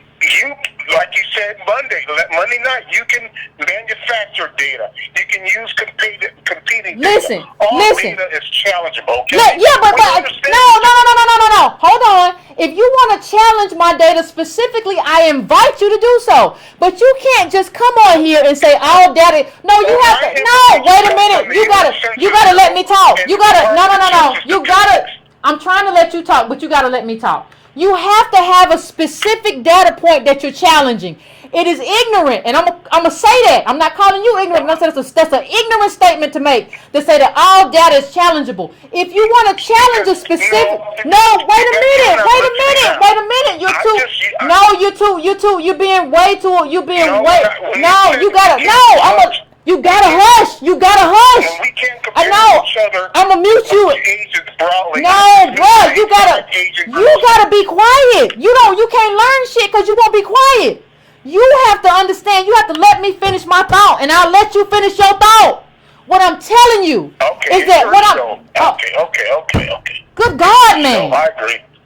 what I'm telling you is that if you want to challenge, I invite anybody. If you find a better data set, if I put up a data set about race or about the Jim Crow, and you find a better data set, you are welcome to come on here and say, listen, Yvette, that data is wrong. That methodology is wrong. You can do that. I welcome that. But you can't just say, well, data can be manipulated, so I'm dismissing all data. That's not how data works. I'm not dismissing all data. I'm challenging data. And You got to be specific, though. You have to specifically challenge which data set. You just can't say, well, data don't matter. That's not an adult way to think. Well, Jesus, I'm older than you are. You say It don't matter. It don't matter. I'm using U.S. Justice Department data and U.S. Census data. Now, I'm not being Tell me how you're using it. I don't have using a lot of time. Tell me, but now you didn't start with that. You didn't tell me how you if I have said something on this show and the data has been incorrect, it is your responsibility to tell me what data you're using and how it contradicts some data that I used in a previous show. You have to be specific. You have to approach that, though, with a level of specificity that I have not seen in your call tonight. Well, you're right, but I don't have a lot of time. I gotta let the other callers come in. My email is public. My email is public. You could have emailed me at editor@breakingbrown.com and say, I'm calling in tonight. I'm going to challenge your data. Here is my data. And I'm going to challenge your data, and we could have had a conversation. I am open. So okay, I got to let other people through. I'm going to let you go. But, yeah, like, dude, like you have to be, I didn't mean to use foul language, but you have to be grounded in something. Like, the report by Darity. Like, do you all remember the report? I don't have all the data up here because I didn't want to do too much. But the report, basically, that Darity did of Duke, Professor Darity at Duke, showed that everything that he's saying about black business is wrong. Everything that he's saying about what it means to be competitive is wrong. Everything that he's saying about education is wrong. So you can't just come to me then and say, well, Yvette, data is challengeable and data ain't right. That's just you kind of grasping at straws trying to make something work. That's not life. That's not how life works. And that's not how you challenge my argument. Now, I'm not invested. I'm not some person that's emotionally invested in arguments. I'm not emotionally invested in anything except seeing us get to where we need to get. So, Jesus Christ. Like, I think you all know this. I think we got Todd on the line. So, Antonio. What's going on? This is Antonio. My man keep on calling my name. I didn't plan on calling in, but he just was like, he badgering you. He's calling your name. You know, yeah, you know, whatever.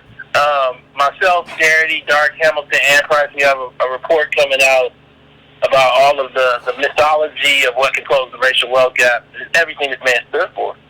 He represented everything that's wrong with like black boomers in one call. Black business, black entrepreneurship, education. None of that stuff closes the racial wealth gap. No. The only thing that will do this is reformative change. Reformative change is a type like reparations, of a type like baby bonds, of a type like federal job guarantee. Right now, you have a lot of people that are kind of too old to be speaking the way they're speaking and not listening to young people that might be a lot more educated. Let me say this, Darity's around his age, but he's way more educated than this man. You can just see it. And we give a lot of credence to age to the point where it's a flawed, like, approach. I think we need to start looking at whether people make sense. He couldn't even communicate with you. Yeah.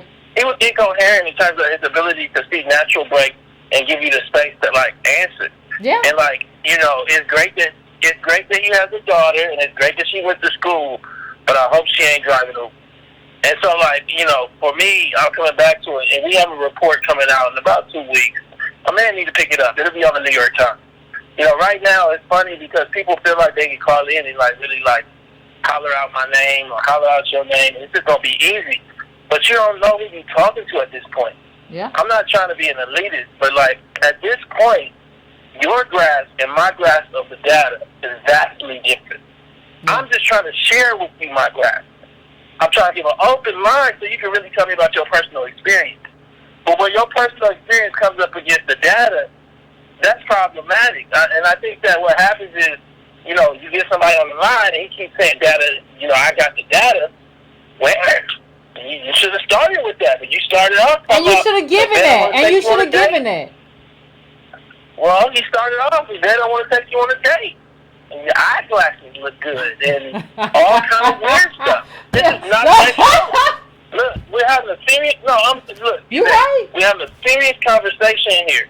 We ain't got time for you to take up the call, tell the Yvette she fine, or her eyeglasses look good. Right now, we talking black politics. Have your politics ready or stay off the line. And so I come back to it, and the only thing I say to you is please don't attack her like that, because I'm coming for you if you do. And you don't know what you're saying, in the sense that all of the things that you're saying with government can be productive, but with government and with politics. But you can't do it individually. Starting one apple juice store today ain't gonna get you nowhere. Starting sending your kids, yeah, you know that's what he's telling me. I remember. Apple juice, or he probably doing the cleaners like George Jefferson and stuff. You know, Jefferson. I'm just saying. I'm gonna let you go. I didn't even plan on calling in, but I just want to say if we got to report again, please, it's gonna come out and it's just gonna gut a lot of this buying black, this entrepreneurship. All those things only work with government support for us because white people have done such a job, like we saw with the Irish, of shutting us out at each level. And so we need access points to give us contracts, to give us guaranteed spots, to ensure when we get into these places that we're treated fairly. Yep. All those things have to happen along with your education. Yep. And so if you don't understand that, just stay off the line. All right? Appreciate it, Antonio. I think, and let me just say something. I remember, like, I wasn't gonna call this brother out. But I remember, bro, when you called in, I didn't even say nothing to you the last time you called in because you was like, I wish my wife was like you. And I thought that was disrespectful to your wife. So I wasn't even gonna say nothing about it. Tone brought it up. I wasn't gonna say nothing about it. But I'm just saying, like if you have the data, then just begin with the data and we can go from there. It just don't make no sense for you to be like, well, data can be wrong. Huh? What? Anyway, I'm going to area code 804. 804, I'm coming to you now. What's your name? Where you calling from? Hi, Yvette. Hey, what's up? I'm going to say my name is... Hi there. I'm going to say my name is Rose. Okay, Rose. And I'm going to give you where I'm originally from, and I'm originally from B-More. It's like a CIA I'm kind of movie. upset about the first three calls you had. They got me worked up, and that's the reason why I don't like to talk politics with mainly black conservatives. I think I can talk to a white conservative better than I can a black because, like the man that you put up in the beginning of your show, all they do is put other black people down. Mm. And if you want to sit there and talk about all the black women at the welfare office, collecting checks and having babies, but you don't mention the poor white ones that are sitting in there, got 5 or 6 kids. But I'm gonna leave that alone. But you, I didn't like the attack. But Carla, you also don't mention the rich white ones. You also don't mention corporate welfare at all. It's all about the black women with the babies. You don't mention none of that other stuff. That's right. And I mean, the government cleans up, and that money goes into their private bank accounts. It's not for the people. It goes into offshore accounts. But the same brother that talked like the 3 brothers that spoke before I did and got me highly upset because I'm a black woman and I married a police officer and we just had 1 child and we're divorced but we're very civil and my son is married and he's a very good father and it's in my family as in yours and a lot of people. So I want black men, even YouTubers, all of them, to stop saying that their own women, to just put them down and trash them, because there are a whole lot of us out here that have held our weight. When we didn't do it by ourselves, we had grandparents and parents that helped us, aunties and uncles. We were just blessed that way. So stop making other races think we're so pitiful. They already put us down enough. They don't need their help. But I know what you mean about how we got in this mess. I've been doing some research. Actually, I've been studying for about 6 years because I wanted to know where I truly came from. I can only go back as far as my great-great-grandparents, and after that, I cannot tell you what I am or where they came from. But I was looking at this lady who came from Britain, and her name is Jacqueline Valora, and she was talking to this Mr. Phillips, and she said that in 1791, that's when they created the white race.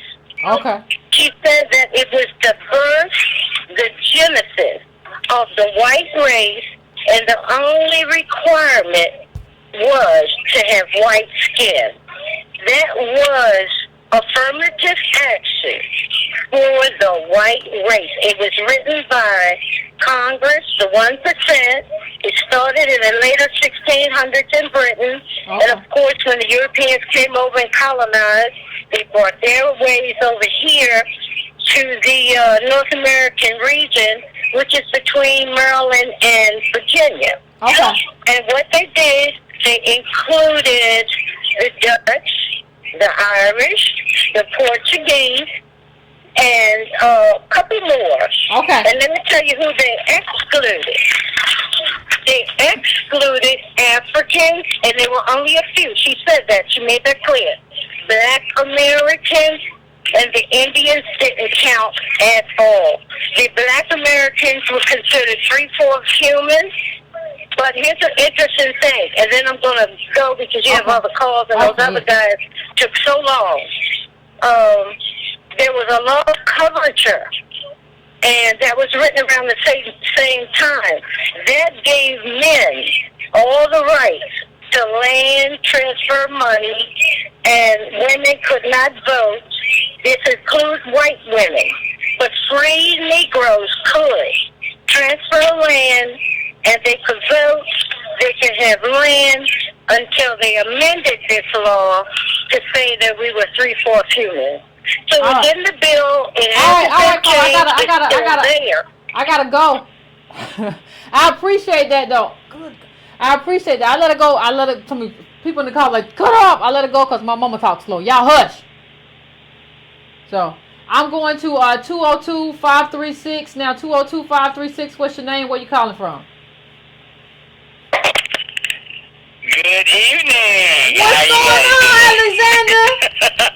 Somebody in the chat just said, where Alexander? You sound like you had a nice little part. I tuned in. I tuned in right towards the end, and I heard a brother taking you to task. Oh, that's what he thought, didn't he? He thought that. He thought that until I took my belt off, Alexander. He thought that. Well, he kept moving the goalpost on you, so it's really hard to have a conversation with people who move the goalpost. But let me say something. Anytime you hear people, their conversation, especially around black issues, are superfluous with the vernacular I, and they seem to. Am I talking too loud? I see you over No, here. you're fine. You're fine. It may be a lag, but no. But their commentary is dominated by an individual outlook on life. So they really do not care about the rest of us. And I always say that the inability to see outside of one's own set of experiences is the height of narcissism. Oh. I'm going to say it again. The inability to see outside of one's own experiences is the height of narcissism. And I would even take it a step further. It is that type of view on life by the gambit of many of our black conservatives, or the bootstrappers. It is a type of narcissistic reductionism that reduces the entire black race to their set of experiences. You've heard the vernacular before. If I did it, so can you. If I. Yeah, that's how they say it too. And if you were to, I said at some point I'd love to spend a little cash on sending private investigators to investigate these people's backgrounds to discover exactly how they made it. Because often what you will find is an opportunity that they were able to get that you were not. This is very important. This is very important. Where would Oprah Winfrey be if a white man had not gotten sick on her station and she just happened to have gotten the opportunity to fill in? You know, where would you could go throughout, you know, the black experience in America and look at the people who have actually made it, and you can go and you can find somewhere in there where they have gotten an opportunity that the rest of us not get. Now, let me even go a step further. Look at black people. Look at black opportunity as a type of investment. And so if you were to look at all of the races that have come over here from other countries and nationalities, black people have the lowest return on their investment in first blacks. The people who have gone through the door, who've climbed up the ladder and pulled it up behind them. The people who've gone through the door and slammed it behind them. I actually, you know, I say when I as I'm building my company, one of the things I do is reverse interviews. And when I do a reverse interview, if I have a person I'm hiring to do something in my firm or whatever, I pull out my phone and I say, give me the phone number of 5 people. You cannot, you can't call them. I will call them. I need 5 people who will tell me they are where they are because of you. Ooh. They are where they are because of you. And if you can't name me 5, if you can't give me 5 to 10 people who you actually helped, then you really lived your life as a selfish individual, and there's no place for you in my tribe. Oh. You understand what I'm saying? And so it goes back to Dr. King when he says, either we go up together or we go down together. And I really have a problem with black people who do not help black people. Now, let me add one other thing. Yvette, this is your comeback for the charge of elitism. Now, I'm going to go a little bit scripture. Jesus said, don't cast your pearls among swine. And now think about that. Here you had a man that was going around, people was always arguing with him and debating with him, the Sadducees, the Pharisees, the Herodians, all these scholars, they was always just debating him everywhere you go. And he said, don't cast your pearls among swine. There is nothing wrong with being elite. There's a difference between elitism and arrogance. There's nothing wrong with being elite. James Baldwin said, if I am speaking above your head, I am speaking where your head should be. And so if you tell me somebody that you don't read the data, you don't really care about that, then hey, I'm going to treat you like the swine that Jesus says not to cast his pearls among. And I'm going to look at you as what James Baldwin was saying, that I'm speaking way over your head, and you don't even care to stick your head up to understand what we're talking about. I do not engage in worship at the altar of mediocrity. I do not do it. I will not worship at the altar of mediocrity. I will never vote in a confederation of dunces. That is very important. That is very important. And so for people who want to call in this show and say, accuse you in tone of playing the data game and, that is wrong. Okay, well, it's like the people, the flat earthers, the people who saying, we don't, there's no such thing as flat earth. I look at that as the same, even though we got all this data showing the earth is round, we still got people who actually say that the earth is flat, and they do so on the foundation of, I don't believe in nothing I can't see. And whenever I hear somebody say that, I say, well, walk to the nearest cliff and walk your ass off of it, and let's see if gravity exists. It gets to the point where this anti-intellectualism, it's killing us. And so, Yvette, I would say, do not let these people turn you away. Do not let them slow you down. When the ignorant come at you, you keep moving. That is very important. And the only thing I'll leave you with is this. The next time you have someone who wants to challenge you on the assertion of even admitting data, I think the next time they go into a hospital room, the next time they go into a hospital room and they are in need of emergency surgery, we should leave them to their own volition. Let them die. Let them challenge the data in the operating table. It's a lot of dead people, Yvette. It's a lot of dead people walking around. We just haven't buried them yet. Ooh, Alexander. Ooh, all right. Thank you. So, I'm going to need a moment. I'm going to need a moment to recover from Alexander's phone call. I'm going to need a moment. I'm sorry. I'm going to need a moment. He said that there are a lot of dead people walking around that just haven't failed. Good God. Listen, let me tell you something. It is rare that I go back and listen to the phone. I listen to the whole show, but I don't listen to it for phone calls necessarily. Alexander is one of the only people I go back the next day. I gotta dissect what he said. Like throwing your pearls among swine, what he said about exclusion, about how we have to have an exclusion. Didn't I tell you it's about inclusion as well as exclusion? About how he don't have conversations with certain people. People who come and move the goalposts. Oh my God, that was classic. That was a classic comment. Thank you, Alexander. That was, oh my God. Nobody leaves me breathless. But I'm breathless off of that. That was some teaching for me. Oh, woo. Let me go to the next call. Woo. I'm going to 646. What's your name? Where you calling from? Hi, can you hear me? I can hear you. What's up? What's on your mind? My name is Elvis. I called once before talking about my pizzeria. Okay. And the last caller was really good. He was good.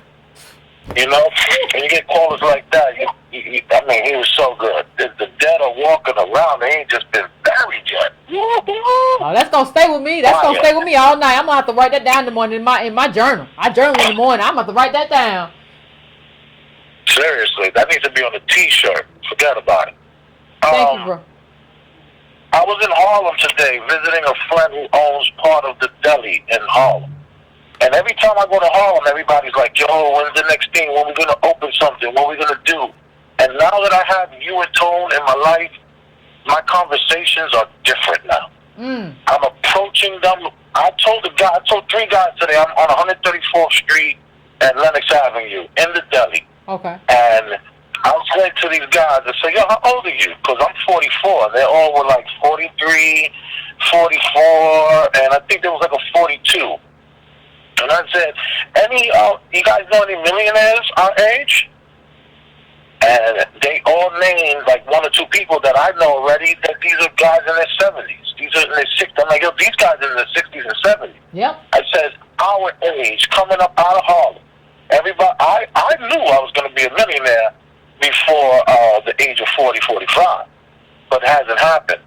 And I wound up thinking I had a business, but I had a job. Yeah. And I see what's really going on in this war. What's going on? You want to be a black man in America? You better be prepared for a war. And I think you have opened my eyes that there is a war going on. Yep, absolutely. And every time you get on this mic, you need to let people remind them. I got this guy I listen to, his name is Lionel. Every episode, or every other episode, he's talking about breaking down himself and what he does. Like, you need to constantly tell people there is a war. That guy, he's sick of hearing it. But the problem is that if you miss one day and not remind the person where the true position is, then you might lose 1,000 callers or 1,000 listeners or whoever is going to hear you. Am I breaking up? No, you get good.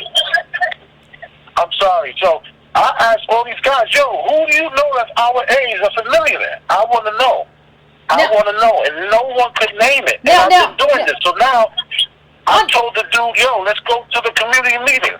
Am I breaking? I don't know what's going on. No, you're not breaking up. You're not breaking up. I wanted to ask you a quick question. Why do you say you have a business? Why do you say you have a job and not? Why do you say you have a? You said that like I have a job. I have a job, right? Why do you say you have a job? It's not a business. Okay. It's not a business because I'm standing online I can't even afford to get my food delivered to my pizzeria. I have to go to the restaurant supply store. I got to get there before a certain time so that I can get to the business to open it up on time, because I can't even trust anybody to open it for me because I'm a cash business. And anytime you got a cash business, they're going to take $20, $30. It could be your mama at the register. She's going to put $30 in her pocket. And it's like, people don't understand that. They think you have this business and you popping and you're making money, and it's a job. If I hurt my back, my business fails. That's not a business. That's a job. That's a job. Yeah. If I get hurt, my business should be able to flourish, and I should be able to put the people in place, get the trucks to come by, the delivery, sign all the paperwork from my house until I get better. That was my father's time. That's not my time. Yeah. And it's like. That was really white people's time. That was really white people's time in terms of what you were able to get and navigate in that space. But yeah, you're right. Go ahead. No, it was white people's time because my father didn't get the business he got until the white man died. Okay, and the white man died, and he took over. And then my grandfather, the business that he had, all I know is he was a black. He's a very short, very, very dark skinned, looks like a black man, but he came from Puerto Rico. Okay. And he was on the Teamsters. And I saw pictures of him with his hat to the side with the big Cadillac, so he was some sort of gangster. I don't know. But that's how he got his money. And it's like he took his money.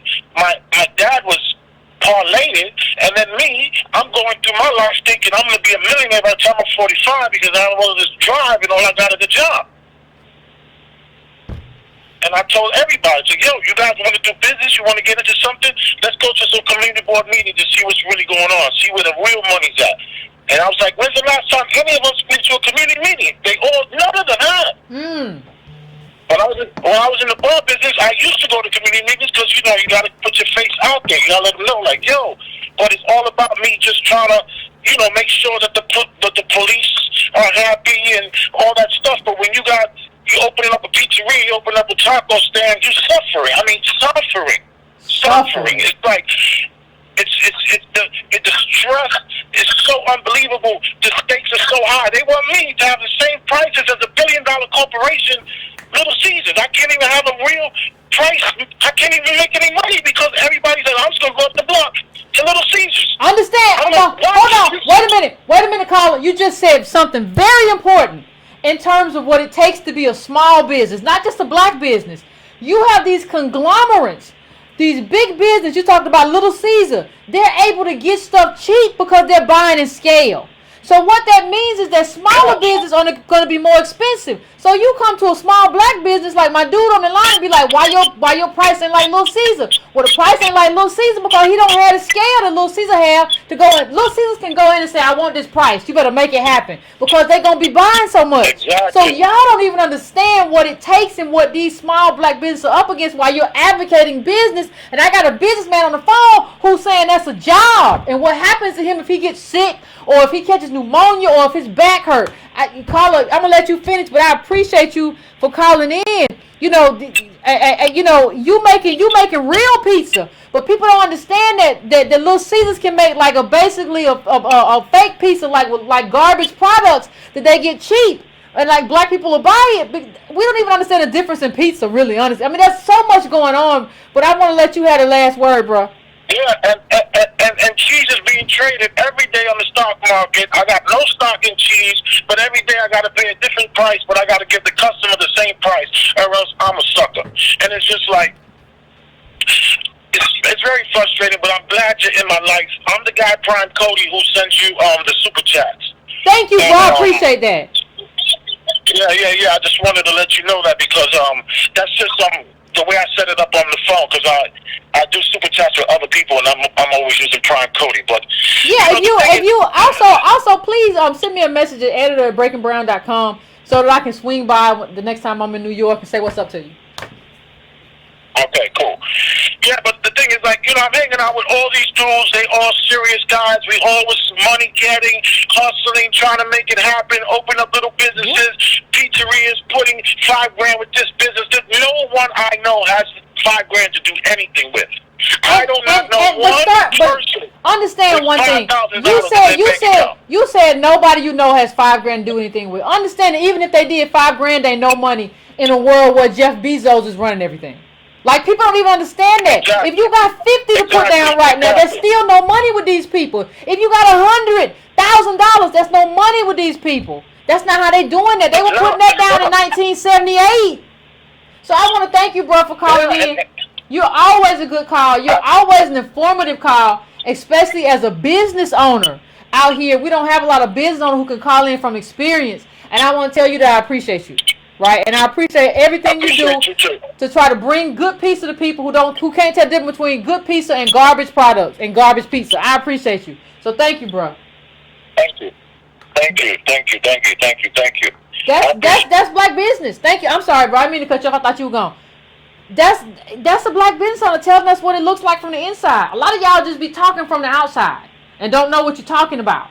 And like, he's telling you this is what it looks like to try to compete against these conglomerates. And the price of cheese is changing and everything is changing around you. And I can't even give no cash money. And all this stuff is happening. But I'm sure y'all could do it better, right? Like, we got a lot of people who don't understand business. And don't tell me you understand business if you're just selling an informational product or download a PDF online.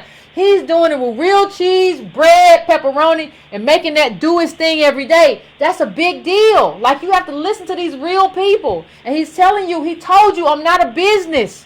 I'm not a business owner. I'm an employee. And that's how I live. And I thought I would be a millionaire, and I'm not. Nobody can promise you that. Anybody who promised you they can make you a millionaire is a liar. Call them on it. So I'm going to 617. What's your name? Where you calling from? Hey, Yvette, what's going on? This is Isaac. What's going on, Isaac? Secret admirer. What's up? How you doing?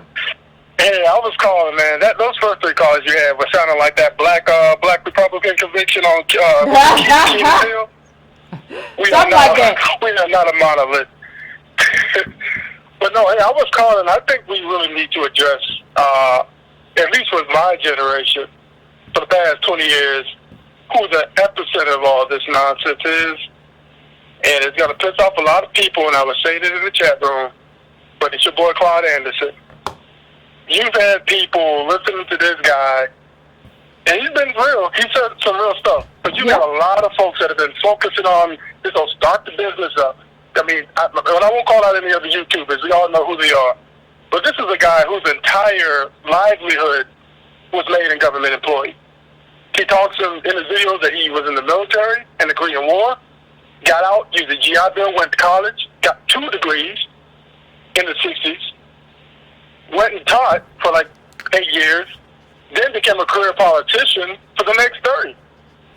Was the Secretary of Education in Florida.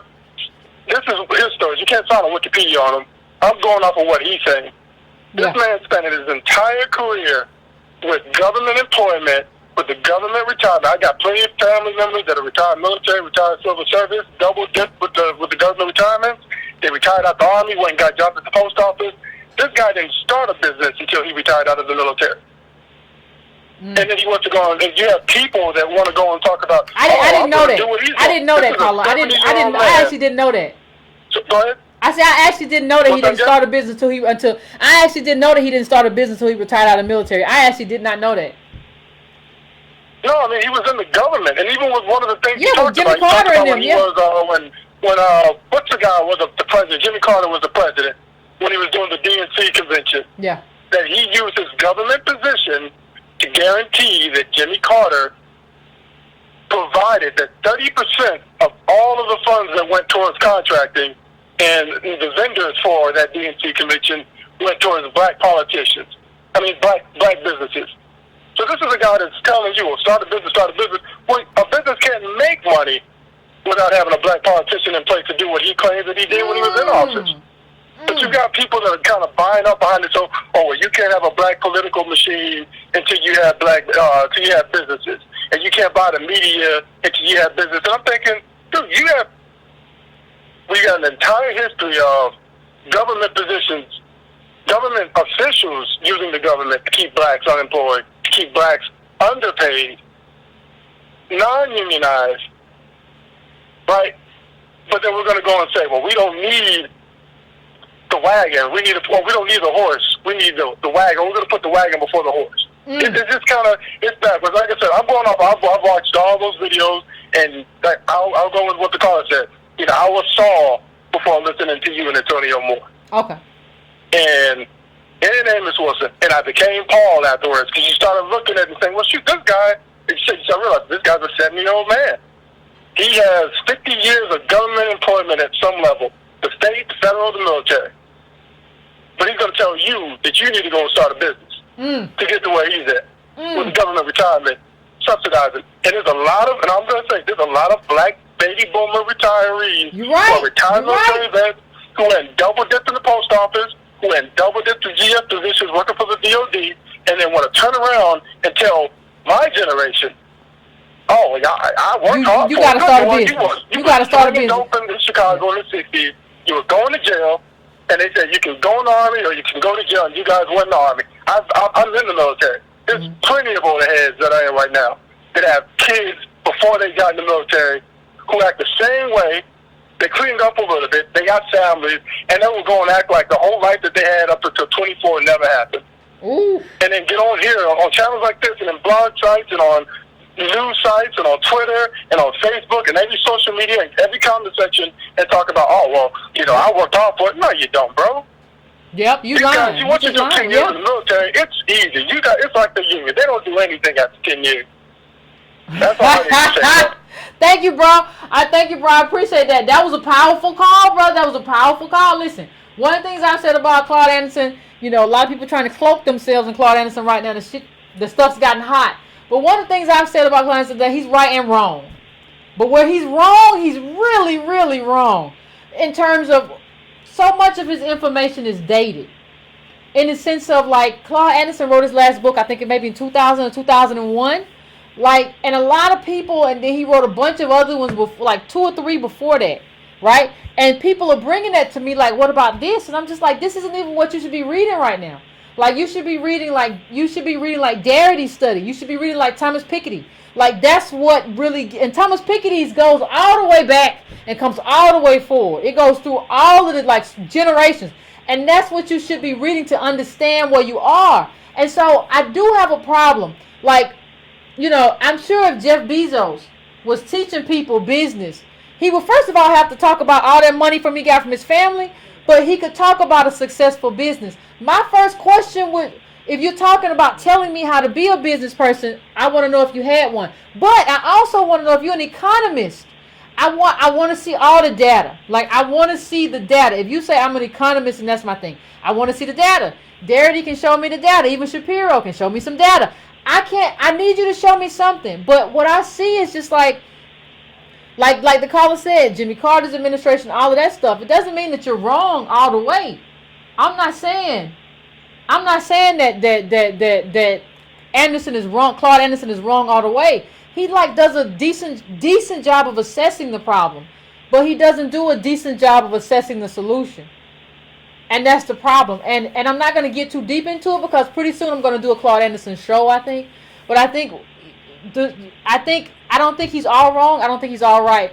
And I think what I'm going to try to do is kind of parse that out in a way where I can kind of show you exactly where he's wrong and exactly where he made the right assessment, but he doesn't understand enough to make an assessment that kind of, and he hasn't done enough study to kind of like figure out like why he's wrong. So at the end, so I'm not gonna slam him, but I agree with the caller. You work for government. Like it's funny you say like government. You get with somebody and talk about how government is a solution when your whole life was government. You can't tell me like government ain't a solution. Claude, like your life was government. How can you get with somebody who now says government's not a solution? Like I don't even see how that partnership works. But anyway, I'm going to go to my last caller, 240. What's your name? Where you calling from? How you doing, Yvette? This is Ross from the DMV. What's up? What's going on? How's everybody doing tonight? I mean, this whole thing got me fired up. One, really quickly, just before the other caller had called and you had spoken about it, Dr. Claude Anderson, I mean, it's a lot of his work that I've read and I've studied up on, and I think he's talking about economics and politics. I haven't heard where he's just saying start business. Maybe now, I don't know, but I'm gonna break it down. I'm gonna break it down. I've been listening to a lot. People been sending me a lot. I'm gonna break it down pretty soon. But go ahead. Okay, all right. And I was going to also say, since this man is available, he's right here in the DMV, and he's also available on a lot of phone calls, and maybe that would be a conversation that you would have with him. Because for me, rather than, I don't want to say talking behind somebody's back, because this is internet. Who cares? For building purposes, then I think that would be a great conversation. I just wanted to hit that real quick, but I was also really trying to talk about when affirmative action was white. That's the Homestead Act. That that's a great book. We're going to have some kind of synergy, because I was just looking at that book on Amazon today, and I'm like, this is the book I'm about to buy tomorrow when I get paid. But I'm like, that Homesteading Act, people don't understand how much money, millions and millions of acres that were given away to Europeans for just coming to America. And that's something we don't even have. But we're talking like all that gold and oil, whatever they found on the land that was diamonds, whatever they found went into their pockets. It has been doubling and quadrupling for 20 years at a time. Every 20 years it's been like quadrupling and doubling since the 1800s or whenever they had that property. The next thing I really want to hit on really quick is you've been focusing on everybody else. I call it hopscotching. In January, there was that woman's march that came across, like right at the day after the inauguration for Donald Trump. That was that huge women's march. We were involved in that. In February, it was DACA, and we were all involved and twisted up into that. And March, now here it's coming about guns in schools and in suburban schools, not in urban city or black schools. So, and black descendants of slavery, we're hopscotching, and our event is the heavy lifting. We're supposed to be deadlifting 2,000 pounds over here, but we're over there playing hopscotch on everybody else's issues.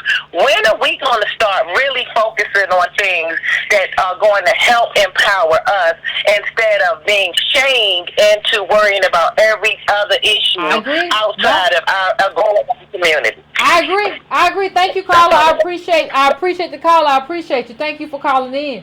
I just want to say, a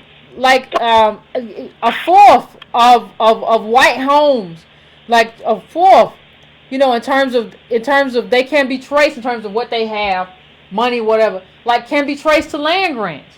Like that just is what it is. It's just a fourth for them.